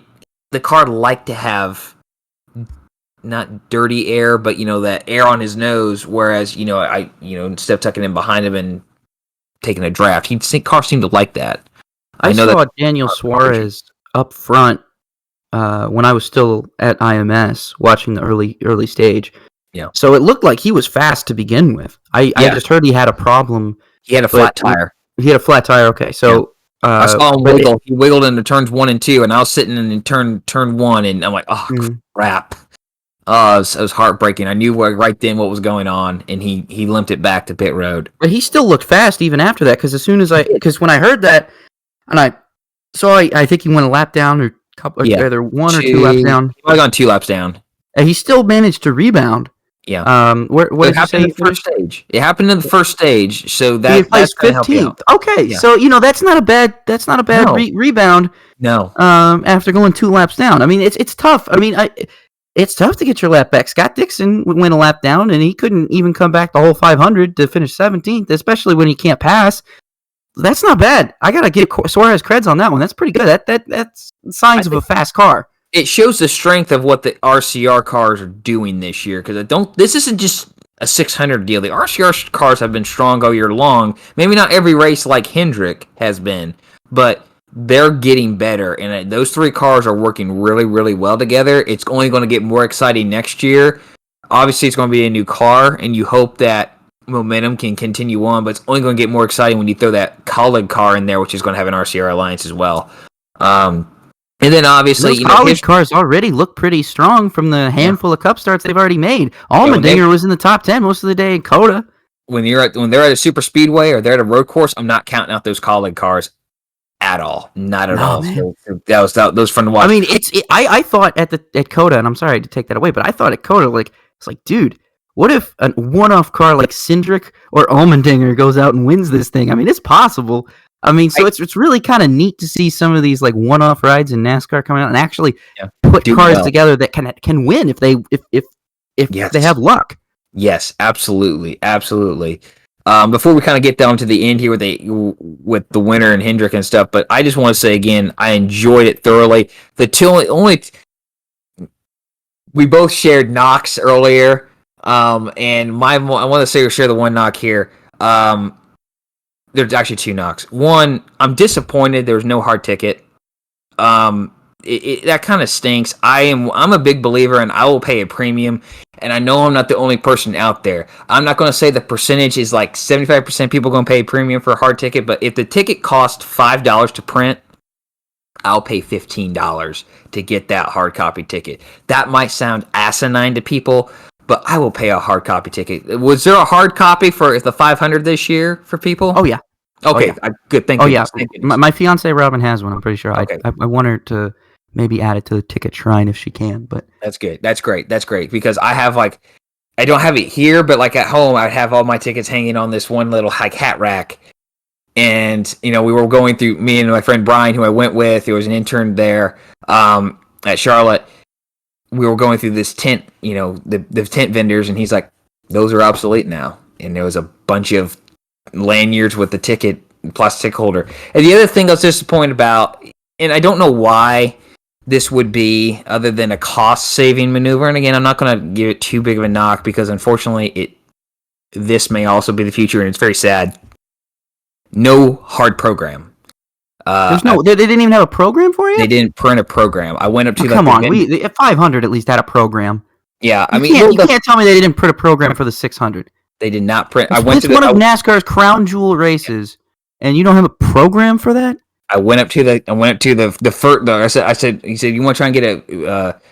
Brian said, you want to try and get a program here? I said, yeah, you hit every place until you find one until it happens. And I go up there, you got programs here? He goes, we didn't print a program this year. And I actually just I was in so much shock. I just kind of walked away and started mumbling to myself, like, what the heck is going on here? So that was disappointing. But other than that, I would honestly say I enjoyed the experience. I enjoyed Charlotte Motor Speedway, class grade A facility, great people, easy to get in, easy to get out. If it wasn't sold out, it was 95% sold out from what I could see. And obviously not everyone's in their seat at one time, even at the start of the race. I don't know why you would want to miss the race. The start of the race, people do. But it was great. The pre-race festivities, great. I mean, you didn't have Jimmy the Flying Greek out there in a bus, doing a jump. But we had Blackhawks there. There was howitzers shooting off that got people nearly jumping 5 rows down in front of them because they got scared so much. Like, well, you had the PA announcer tell you, hey, something's about to happen down in the infield section here of the oval. And then you also had a warning on the big screen on the backstretch said, hey, loud noises are about to happen. And, the first howitzer gets pulls and you hear, BAM! And these people just jump. So it was great all the way around. But to cap off the 600 here, from my standpoint anyways, obviously Hendrick Motorsports breaking the tie with Petty Enterprises, the winningest team in NASCAR history. And they had all 4 drivers in the top 5 in this day, and also the other guy in the top 5 used to drive for them too. That probably wasn't going to be a big note in the Hendrick PR release on that, but big day, and I was happy to be there to see it. Rob, I've shared it with you before. I don't know if I've ever shared it on here. Maybe I have, but my streak was broken, sort of halfway. Every single time I've gone to a track the first time, or a layout the first time, my favorite driver has won. Okay. Jeff Gordon at Michigan in 01, Jeff Gordon at Indy in 04, Will Power at the GP in 18, and Will Power at the 500 in 18. And my favorite team won this time around in Kyle Larson. So they kind of stayed alive. So, not too bad, but you could... I've only ever seen my favorite driver win one time. Well, that's a bummer. I'm sorry. Twice. I'm sorry. Twice. I saw Dan Weldon win in 11, and then I saw Casey Kane win in 17. And I've never seen one of my favorite drivers win ever since then. Mainly because I mostly like a lot of really slow drivers. I mean, if Max Chilton didn't win in 2017, I don't think he's ever going to win again. So I got to take the good with the bad. Yeah. Well, that's my 600 wrap up there. I mean, it was a great, again, just like you, I enjoyed being at the track, albeit mine was a far different capacity. But I enjoyed it. Go out there, go see a race. I talked to, I know someone from my work. I convinced them to go to the race. I didn't see them there, but I knew they were there. They told me they had a good time. And I convinced someone else who was there with friends tailgating, and her friend talked her out of going into getting tickets. I'm like, hey, get tickets next time. And I even told her, I said, hey, if you buy tickets to the Roval, if you don't like it, I'll refund you your ticket. I'll buy those tickets back from you. I said you'll enjoy the Roval there because the Roval is going to be a lot of fun. I think I'm going to go to the Roval race when they open up the ticket sales. I think you should go to the Roval race. I think that'd be a good one to go see. I think if you're going to go see any race, you should. If you're going to go see any race in NASCAR, I think you should be. It should either be the Daytona 500 or the Roval. At this point, the Roval has firmly established itself as one of the best races of the year. Yes. I mean, it's Daytona and the Roval. It's a two must-see races, I think, of the NASCAR year. I think I think I might only go to one again. I'm to what life circumstances are going on at the time, but I might. The Darlington doubleheader with the trucks and the Cup is very attractive to me because I'm one of those people that I will go out there and I'll sit out there all day and I'll watch 5 races. You know, pull like. Hey man, I was at the GP. At 9 a.m. and watched all of the races until 3 a.m. So, man, you and I will do it, man. Yeah, we'll do it. And then also the Bristol night race is kind of attractive, but the Roval definitely is very attractive. How far away is Bristol from you? 4 hours, something like that. 4 hours. I don't know how Darlington's maybe 3. I don't know that exactly, but I mean, in Martinsville's not too far away either. Martinsville right across the North Carolina Virginia border. But I feel like those are going to be pretty tough to get tickets with it being the second to last race of the season. But yeah, again, enjoyed it. Rob, unless you have anything else to add, it's probably for us time to do the weekend wrap up and wrap it up really tight. You know, I kind of figured we were just going to have a big old Racemas special today, so I didn't really care much about time. Yeah. I feel like if you're listening to this show, you really, really, really want Indy 500 and Coke 600 discussion anyway, so you've probably listened to a lot of the stuff, but there's other stuff to listen to here, like the weekend wrap-up. There was other races this week, and all of them were pretty good.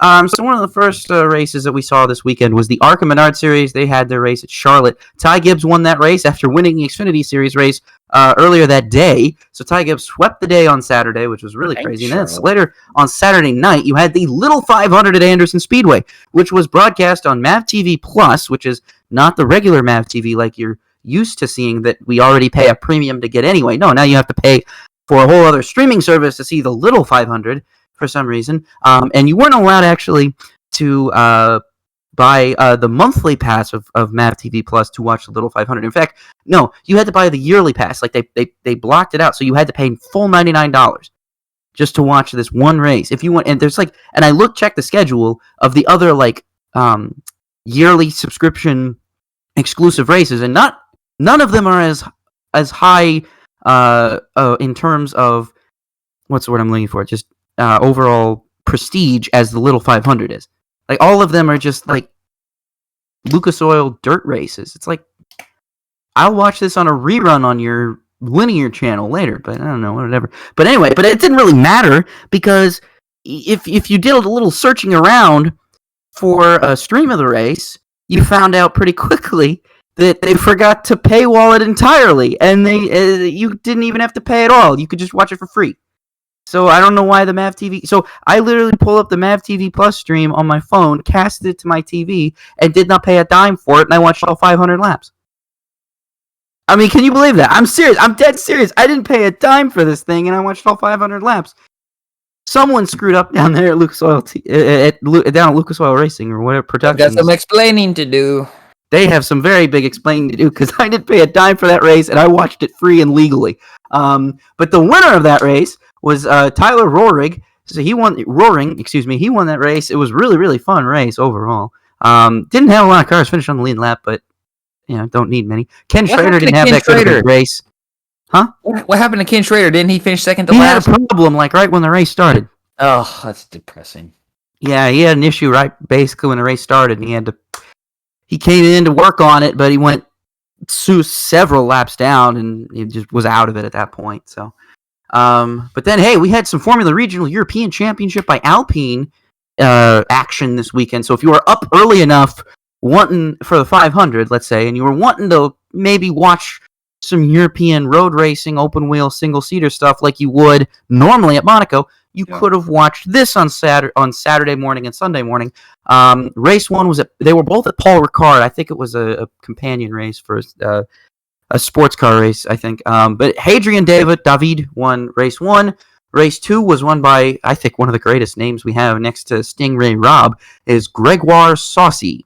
I love that name. He's Gregoire Saucy. It's a great name. But overall, good stuff. About as good as you can get for Paul Ricard. Always fun to watch a little Formula Regional European Championship stuff. A lot of cars, like 35 cars in those things. I tell you what, merging the original Formula Regional European Championship with the Formula Renault Euro Cup was probably the best thing ever, because now the car counts are much higher in the one unified series, and I think the racing is better, and I think the quality of the drivers is better as well. Because I think I've seen a lot of really, really good races out of there this year, so it's really fun. And then, hey, don't forget, so it was rained out. The Carb Night Classic was rained out from Friday to Saturday, and they ran it pretty much during the day on Saturday morning. They had your USF 2000 race, what was that, Lucas Oil Raceway. That was won by Michael D'Orlando. Or no, it's a Freedom 50 and the Freedom 90, excuse me. So, for some reason, we don't have the Freedom 100 anymore, but we have the Freedom 50 and the Freedom 90, guys, which actually were good races. Like, the Freedom 100, I am assuming, would have been, if it had taken place on Carb Day. But Christian Rasmussen won an outstandingly fun race. If you haven't seen the finish to that Indy Pro 2000 race, please definitely give it a watch. I sent it to Josh right before the race, right before we went live, and you were pretty impressed by that. It was a really, really good, fun finish. A great, great race.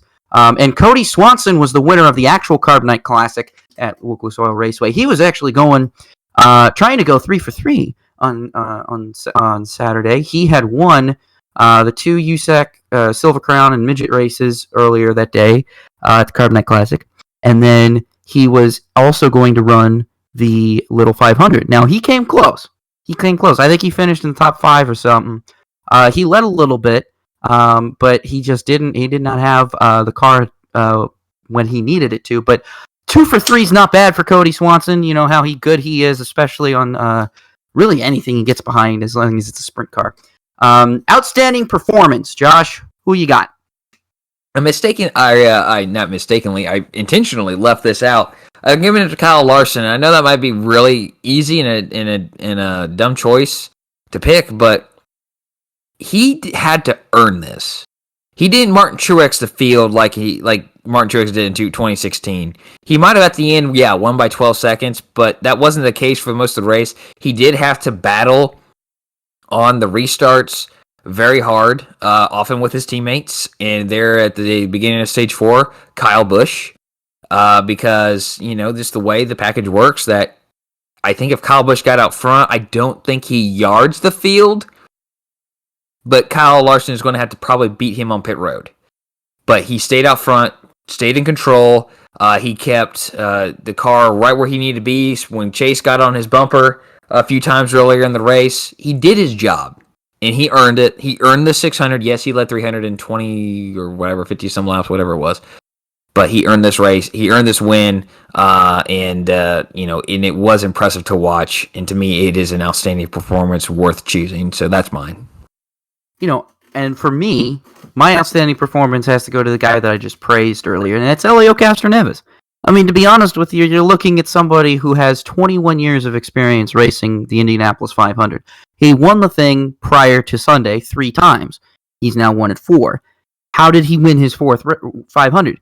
He pretty much used all 21 years of experience, and it culminated in that. I mean, I cannot think of anyone else who drove a more textbook race than Helio Castroneves on Sunday. I think everybody else, I don't want to say they were playing it by ear, but it seemed like Helio just knew exactly what to do and when to do it. And I don't think anybody else in that field had as much control over their own race as Helio did. Helio had complete control of that race, of his own race, from the moment that green flag fell. Yeah, I agree. This was an unbelievable experience, and especially when he goes in the media center afterwards in the press conference and straight up says, yeah, I used what I learned when I lost in 14 and 17 to win this race on Sunday.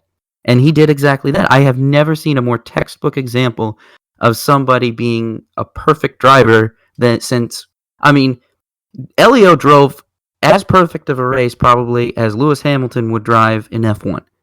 I mean, if Lewis Hamilton were to race an IndyCar race, I think he would have raced it as probably as Helio did on Sunday. Now, Helio had 21 years of experience. Hamilton wouldn't have any experience in the Indy 500. It's an apples to oranges comparison, but if you look at the way Hamilton runs a standard Formula One race and the way Helio ran that race on Sunday, you can draw a lot of comparisons there. I mean, no, Helio didn't lead from start to finish like Hamilton normally would, but he didn't need to because leading was a detriment most of the time. He only led when he needed to, and that was in the closing laps. And that's all Helio needed to do, and he did it to a T. He did it with precision. So that's why Helio gets my outstanding performance, and I really don't think... And as much as there was some great finishes, great guys had some great finishes. Juan finished at 9th. Kanan finished 10th. Ferrucci was up there, even though I hate him. He still did good. Karam finished 7th. Got to give him creds on that one. But, dudes, nobody had as good of a race as Castroneves. I'm sorry. Not even Palou, not even Pato. So that's why Castroneves gets mine. Moving on here to upshift and downshift so that we could try and get you guys out of here. We're going to go overtime. But, again, it's the Indy 500. You expected a lot of conversation. And if you didn't, just skip through on, just go click in the description on YouTube or click around or whatever. I don't care. Just skip my talking here. Upshift, downshift. Upshift means we agree. Downshift means we disagree. We can also throw it into neutral if we don't care. Sometimes that happens. Sometimes you can do that. You can play along as well. You can upshift, downshift, or put it in a neutral with us anytime you want using the hashtag RobinRoller. First question here today. Ty Gibbs and John Hunter Nemechek will both drive for Joe Gibbs Racing in the Xfinity Series in 2022. Do you upshift or downshift, Josh? Upshift.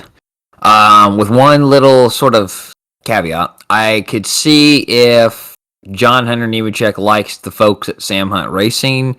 Gibbs maybe wants to keep an extra driver or two, or doesn't want to go to full-time driver cars next year. I could see that happening, but my odds on would be that, yeah, Ty Gibbs, John Hunter Nemechek are both going to be driving in the Xfinity Series for the coach because they both are just tearing it up, and John Hunter Nemechek collecting trophies, proving that, like, hey, I'm a winner, I can do this. I just had some bad luck along the way getting 2 Cup. Now I'm going back to Truck to prove I can win. Yeah, I upshift all the way. You know, this is interesting. I hear what you're saying, and I would agree with it, but I'm actually going to downshift. I'm going to say Ty Gibbs will be there, but I don't think JHN is going to be there. I think John Hunter is pretty happy winning races in Truck Series for Kyle Busch Motorsports. I really don't think he wants to make that jump up to Xfinity just yet, not unless the opportunity was right. If Joe Gibbs can offer him a guaranteed race-winning car, potentially, but I really don't see that happening.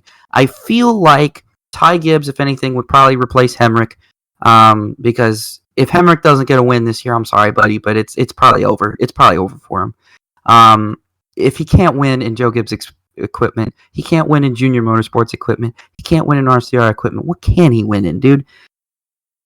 At some point, you've got to pull the plug on this dude. I'm sorry, but he has no NASCAR wins yet. He has a whole year in Cup. He has multiple years in Xfinity. He has multiple years in trucks, and he's got no wins to show for it. At some point, you got to pull the plug on that. I think Ty Gibbs is going to just slide right in there as if it's nothing. But I don't really think that they would let Brandon Jones walk, because Brandon Jones is doing a fine job. I don't think they're going to let Harrison Burton walk, because Harrison Burton is doing a fine job. And I don't think that they're going to prevent their Cup drivers from racing. So I really don't think they're going to kick out that 54 car, kick Kyle out of the 54. I think they're going to let him race some races. So maybe John Hunter does a couple of one-offs for Joe Gibbs, but I really can't see him doing full-time. So that's why I'm downshifting, and I just, that's my feeling. I think Ty Gibbs is going to be there, but I don't see John Hunter being there. I think he likes his home in the Truck Series, and why shouldn't he? He's got the best truck out there, and he can win race after race, and he's got the best owner that can teach him everything. I just don't think that it's the right time. I think he should just enjoy his time in the Truck Series, and then when the right opportunity comes along, then he can go to Xfinity. But I don't think the right opportunity is going to come along right just yet. Could change. But for now, I'm going to downshift. Next question here. 2 teams, such as Jeremy Clements Racing and Brandon Built Motorsports, so Jeremy Clements' team and Brandon Brown's team, will make the 2021 NASCAR Xfinity Series playoffs. Do you upshift or downshift this, Josh? The tough one for me. Jeremy Clements is up there in points. Brandon Brown's right there on the edge, and he's running well. He's had some bad luck, but there's also some big name teams, who are out of it, and also who are on the edge and are having bad luck, such as you mentioned in Brandon Jones. I'm going to upshift just for craps and giggles that Jeremy Clements. I think Jeremy Clements can finish in the top 12 in points. I don't think they're going to have 12 different regular winners. But I also think Brandon Brown could sneak up there in points. Kind of like at a last second type of deal, really come down to the wire. So I'm going to upshift because it'd be exciting to see. I'm going to upshift. You kind of said for laughs and giggles. I'm upshifting seriously. I really think Brandon Brown has a great opportunity to make playoffs this year. And Jeremy Clements has been doing really, really well this year. Had a couple of bad luck situations here and there, but for the most part, he's been pretty solid. These are 2 guys running single car teams, basically almost out of their own pockets.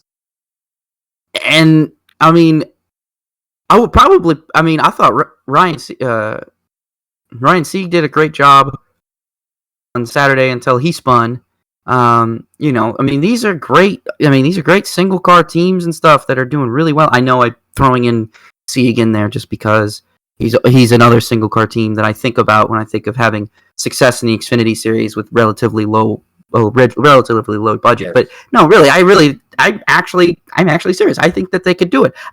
It's not far-fetched. If they keep having performances like this, they keep that consistency up, even getting a couple of playoff points here and there, or stage points, excuse me, it could happen. I really think it could happen. All right, here we go. Next NASCAR question on the upshift downshift is, despite missing 2 races, should Josh Berry be granted a playoff waiver? Do you upshift or downshift? He's already declared for the Xfinity Series points. And I think that this would help him get rides for sure. Knowing that he's got a waiver, I'd give him a playoff waiver. To me, missing 2 races in a 33 race season is well within the realm of I can still point my way to a championship. Okay, it'd be tough. You're missing 2 races. It's potentially 120 points you're leaving on the table in the Xfinity Series, right? For winning 40 points in winning both stages, that's 10 points each. But this isn't giving someone a 14 race waiver, or how many did Kyle Busch get? He got like 11 race waiver. To me, those were too much, but I get why. But to me, the 2 race deal is fine. Give it to him, especially when he's going to be running for Jordan Anderson Racing. There's a team he can get them in no matter what. He could crash out at Mid-Ohio. He's on the entry list at Texas. They're automatically in because he's a former race winner this season. Colleague Racing President Chris Rice said that on the Door Bumper Clear podcast that if the opportunity came around, sponsorship came around, he would put him in a car. Now, I think he might have been talking about maybe like next season, but if a 4th car were possible for Colleague this year, boom, there you go, Josh Berry. I think that'd be great. Give him a waiver. Give him a shot to win this championship. I upshift. And that's an interesting point, but I always sit here and I think, the waivers become pointless after a while, because if you start giving them out like candy, then the rule that you have to run all of the races to be playoff eligible and be in the top 30, what is the point if you're really not going to enforce it? And I'm not saying NASCAR needs to make an example of Josh Berry, but if I recall correctly, most of the waivers have been issued for injury reasons. Am I wrong? Have they issued injury, illness? Ross Chastain and Brett Moffitt, anyone who's declared their points deal, changed their points mid-season. Mm-hmm. I think you still may have to run all the races. Maybe I can't remember that rule specifically, but like Ross Chastain ran all the truck races, switched to mid-season. He just had to be in the top 20 in points to make the playoffs. But he started at 0. Josh Berry isn't at 0 right now, though. He's collected points. He just has missed the 2 road course races. And I see that. I see where that's going, but I really think, and unfortunately, I think the way NASCAR is going to rule on it is that he didn't sit those races out because he had an injury. He just sat those races out because he didn't have a ride. He wasn't scheduled to race out. And I think that's how NASCAR is going to look at it and be like, it's one thing if you were injured or you were sick or something, but in these situations, you weren't injured or sick. You just you didn't show up to the race. You weren't on the entry list normally. I think that's how they're going to rule it. He's probably not going to get a waiver. Now, personally, I think the whole waiver situation should just be thrown away, period. If you want my honest opinion about that, I would say just get rid of the waiver system because at this point, it's pointless. But at the same time, I think if NASCAR is really going to sit here and enforce their rules and try and make sure that the champion attempts every single race, it's really hard. I mean, I know my heart says let's go. I'll go this way. I'll go this way to sum things up and to keep things going. My heart says yes, but my brain says no. Does that make sense? That does make sense. And you know what? I won't disagree with you. I'm covering the camera there. I won't disagree with you at all. I will not disagree with you. I actually do agree with your point, but I also I feel the same way. My heart says yes, my brain says no. That kind of deal. I should have said that. And that's okay. So we'll move on here to the last one before we turn things over to you, Josh, to wrap things up here. It is important that the FIA and Formula One schedule the 2022 Monaco Grand Prix on May 29th alongside the Indianapolis 500 and the Coca-Cola 600. How are you shifting on that, Josh? I upshift. I think it is important. I think it's one of those. It's a race day because you hear Monaco mention the Indy 500 and the Coca-Cola 600. You get those name dropped.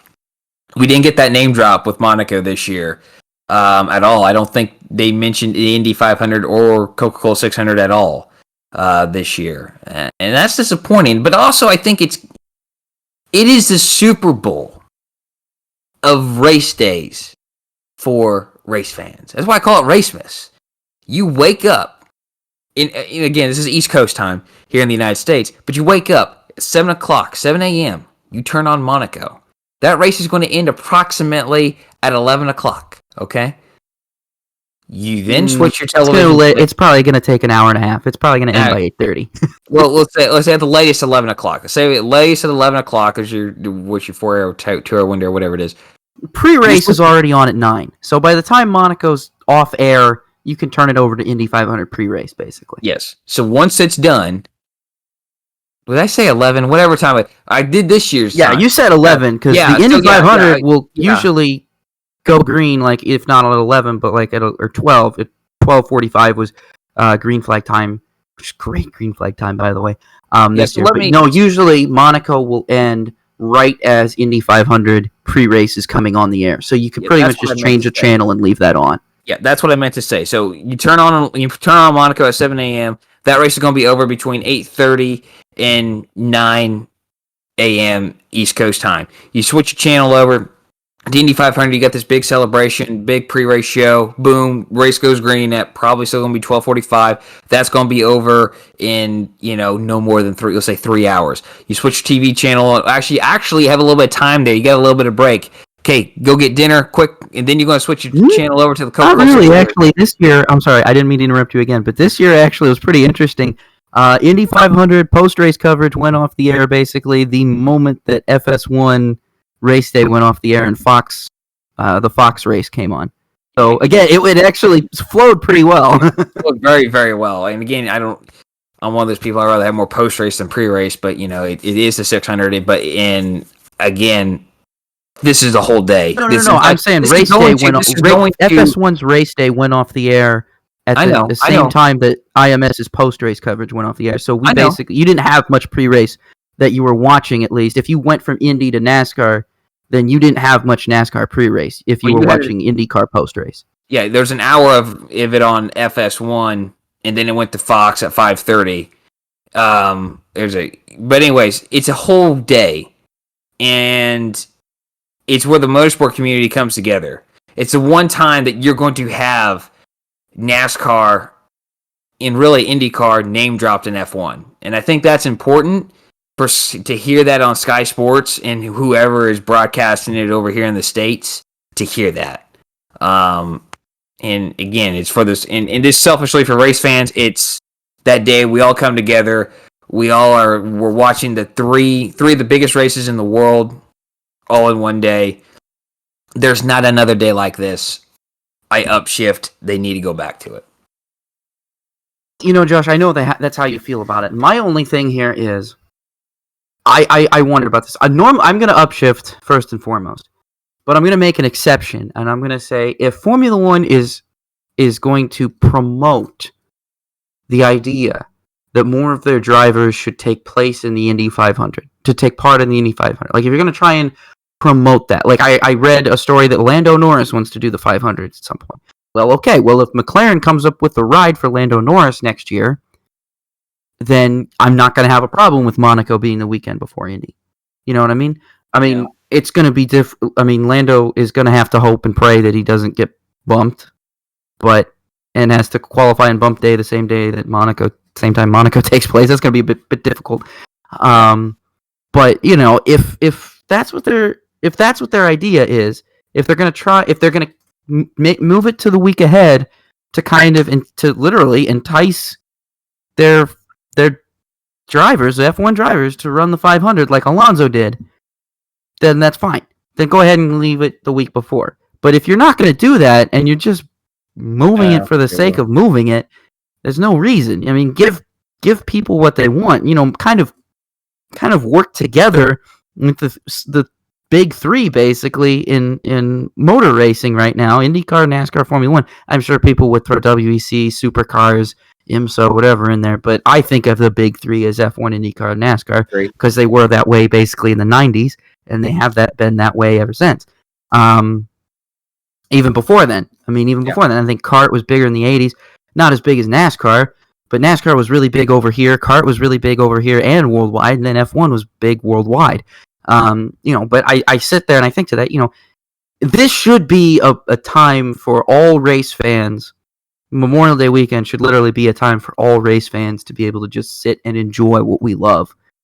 And, that's, I think about it at IMS every year before this year. We had Monaco plays on the screens. People are watching Monaco. Like, you have people in the media center sitting there really watching Monaco, like getting into it, no matter how boring it is. People I did that year when I was there. I did it too. I didn't want to miss a lap. I wanted to know. I didn't care how boring it was. I didn't want to miss a lap because it got me excited. Because it's like, all right, we're watching Monaco, watching one of the biggest races of F1 season, and then right after the checkered flag falls on this one, we're going to go straight into IndyCar. We're going to get all that pre-race. Indy 500 pre-race. I'm sorry, Daniel McFadden apparently doesn't like it, and I'm name dropping him because he follows us on Twitter, so I assume he listens to us. I know you don't like the pre-race ceremonies, and that's okay. Not everybody likes them. But Indy 500 pre-race, I didn't say anything at the time, but Indy 500 pre-race is different. Indy 500 pre-race is special. There's a lot of stuff that goes on before that race that's really, really special and really important, I think, to me and to other race fans as well. I'll put my name in there, yep. It's okay if you don't like it. I'm not saying you're wrong. It's okay to not like it. I don't like a lot of pre-race. I hate the fact that for a couple of years there was like 3 hours of Daytona 500 pre-race. Yeah, I get it. I hate that too. But Indy 500 it's been around since longer than Daytona. These things have been happening longer than. If you don't like tradition, if you think tradition is overrated, then I get that. But for me personally, that pre-race is important, and the fact that it's broadcast is even more important because then it gives the opportunity for people sitting at home to experience what people are experiencing here. It's not going to be the same. It's not going to be anywhere near the same feeling that you would get if you were actually there on race day. I like race to another, and I think if you're a race fan, you bet be. We should send these good fans, good listeners off with a bang tell us about your featured racetrack. It's Roller's featured racetrack this week. Not doing the featured race or the like we have in the past. We're doing back to the featured racetrack. It's not an old racetrack either. Or is it? No, it is. You're right. It is an old racetrack. I misread it for a minute. I had to remember. Josh, I am actually excited now to hear about this because I thought you were going to show me the history about another racetrack. But no, this is a totally different racetrack I've never heard of before. So I'm actually excited for this.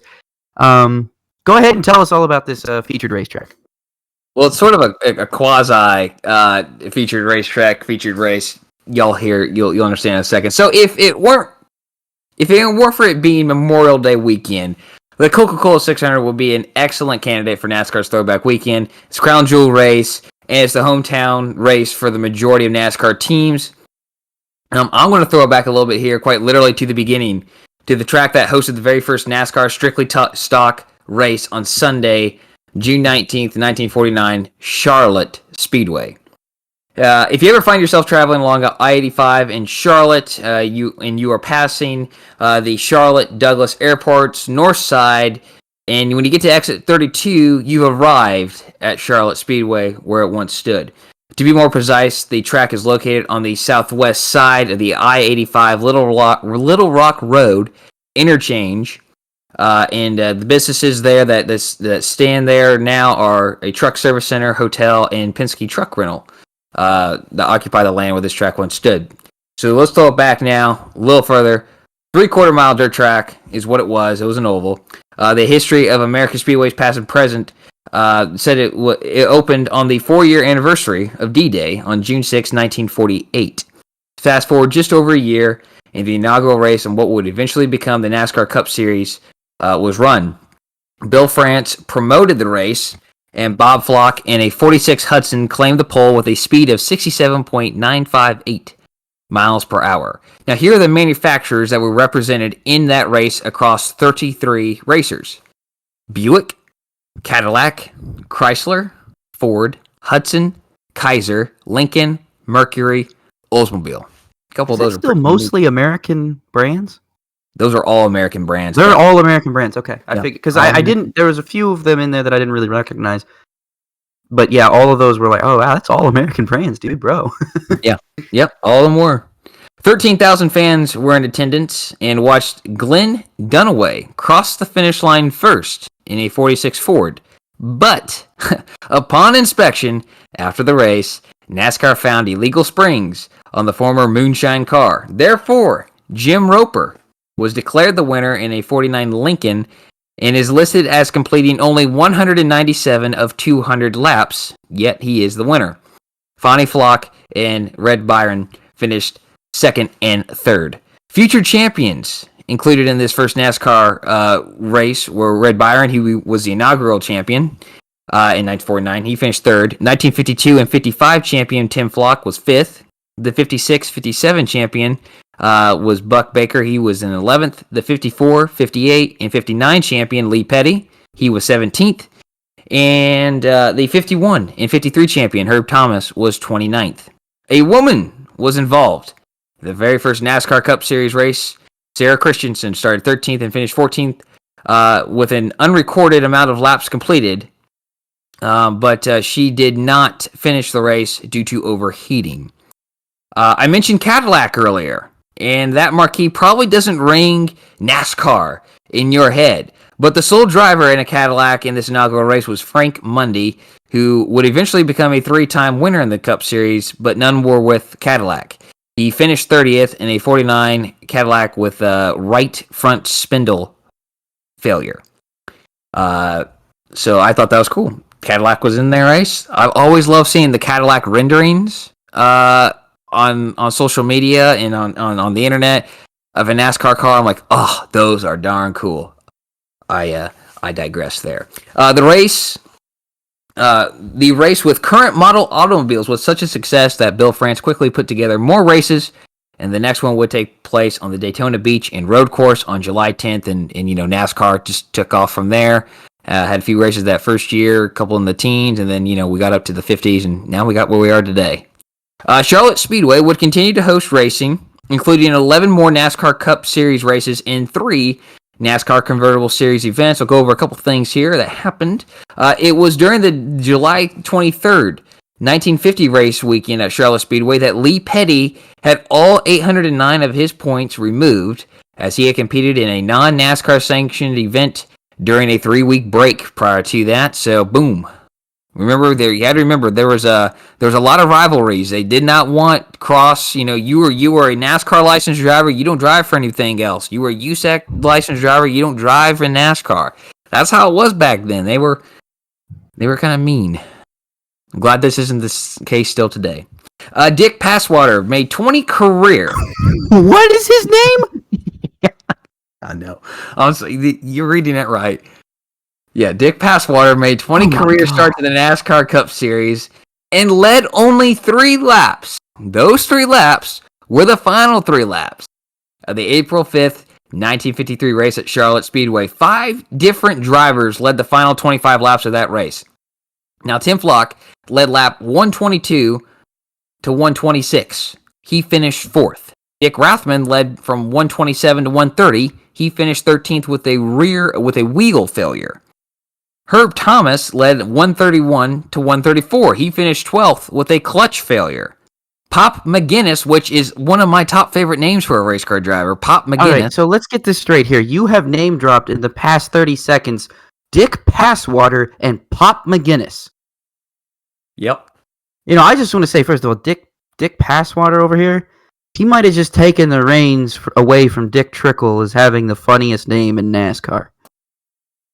I don't know what to say to that, but I had to take a second look at that, make sure I got that right in a couple of different books I was looking at. Yeah, you got to make sure you got an A there instead of an I. Otherwise, you're thinking this guy makes a lot of beer, American beer, Pilsners, like Budweiser, Bud Light or whatever. That's a GTA name right there for you. All right. That is a GTA. Yeah, exactly. A GTA. Yeah. What is Pisswasser is the name of the beer in GTA. So that's exactly what I said. Oh, my gosh. All right, so I'll back up here. Let me go back here. So there's 5 different drivers that led in the final 25 laps. Tim Flock led from lap 122 to 126. He finished 4th. Dick Rathman led from 127 to 130. He finished 13th, and he had a wheel failure. Herb Thomas led from 131 to 134 and finished 12th with a clutch failure. Pop McGinnis led from 135 to 147, but finished 5th with a left front wheel failure 1 lap down. Then that's when Passwater took control and won. So he won that race in what had to be the craziest 25 laps these fans in the stands had ever seen up until that point. On May 1st, 1955, Buck Baker led 21 of 33 laps on his way to winning the race. But the story was Herb Thomas, who crashed on lap 42 with a nasty tumble. His car turned over several times, and he was even tossed from the car. Thomas suffered a broken leg, severe bruises, a concussion, a lacerated arm, and shoulder injuries. He would return to the racetrack later that season on August 7th at Forsyth County Fairgrounds in Winston-Salem, North Carolina, but he would drop out after 31 laps with a clutch failure. Now, in its final season of the NASCAR Cup Series schedule, Charlotte Speedway hosted 3 races on the calendar. Now, the first, though, was on November 20th, 1955, and that was won by Fonty Flock. He led flag to flag, and Brother Tim was second. The second race was on May 27th, 1956. Speedy Thompson won that race, leading 95 of 133 laps. If NASCAR had podiums, Carl Kiekhaefer would have swept all the steps that day. Second place finisher Junior Johnson and third place Buck Baker, along with Thompson, all drove for Kiekhaefer that day. Could you imagine Kiekhaefer standing on the constructor's step there? Gosh, it'd be great. And then in the track's final Cup race, Buck Baker went to drive to victory. He led 104 of 133 laps. In a field of 27 racers, Ralph Moody was second, followed by Marvin Panch. Now, Buck Baker led all drivers with 3 wins in the Cup Series there. Herb Thomas, Curtis Turner each had 2. Fonty Flock, Tim Flock, Dick Passwater, Jim Roper, and Speedy Thompson won 1. The Convertible Series raced at Charlotte Speedway 3 times. The first was on March 18th, 1956, and that race was won by Curtis Turner. In what I believe was the track's final year of operation, 1957, the Convertible Series visited twice more. Curtis Turner once again went to Victory Lane on May 17th, and then the final race on August 23rd was won by Glenn Wood. Now, Progress, that's what claimed the track. When I-85 was built, its route went right across the north straightaway of the track and passed right through the parking lots and resulted in the track's closure. The track shell and land footprint remained for at least through 1960, but by 1965, the land had been graded, and by 68, the first business occupied the land. Racing Reference, historical aerials, the NASCAR, and I failed to put it here, the NASCAR collection book, I've mentioned it before on here, and then History of American Speedways Past and Present helped with today's Rollers featured racetrack/race there. So going it back all the way back to the beginning for NASCAR on this Charlotte weekend here. Rob, I think it's time to wrap up the show. This might be a contestant for our longest one ever. Well, we'll call it the Indy 500 and Coke 600 Racemas special. How about that? We'll call it a special, and no one will think anything of it. If you've listened this long, you know that was entirely not planned by us. So when all of those social media posts that you read about this being a big old special, this is the moment that we've decided on that. You were here for it.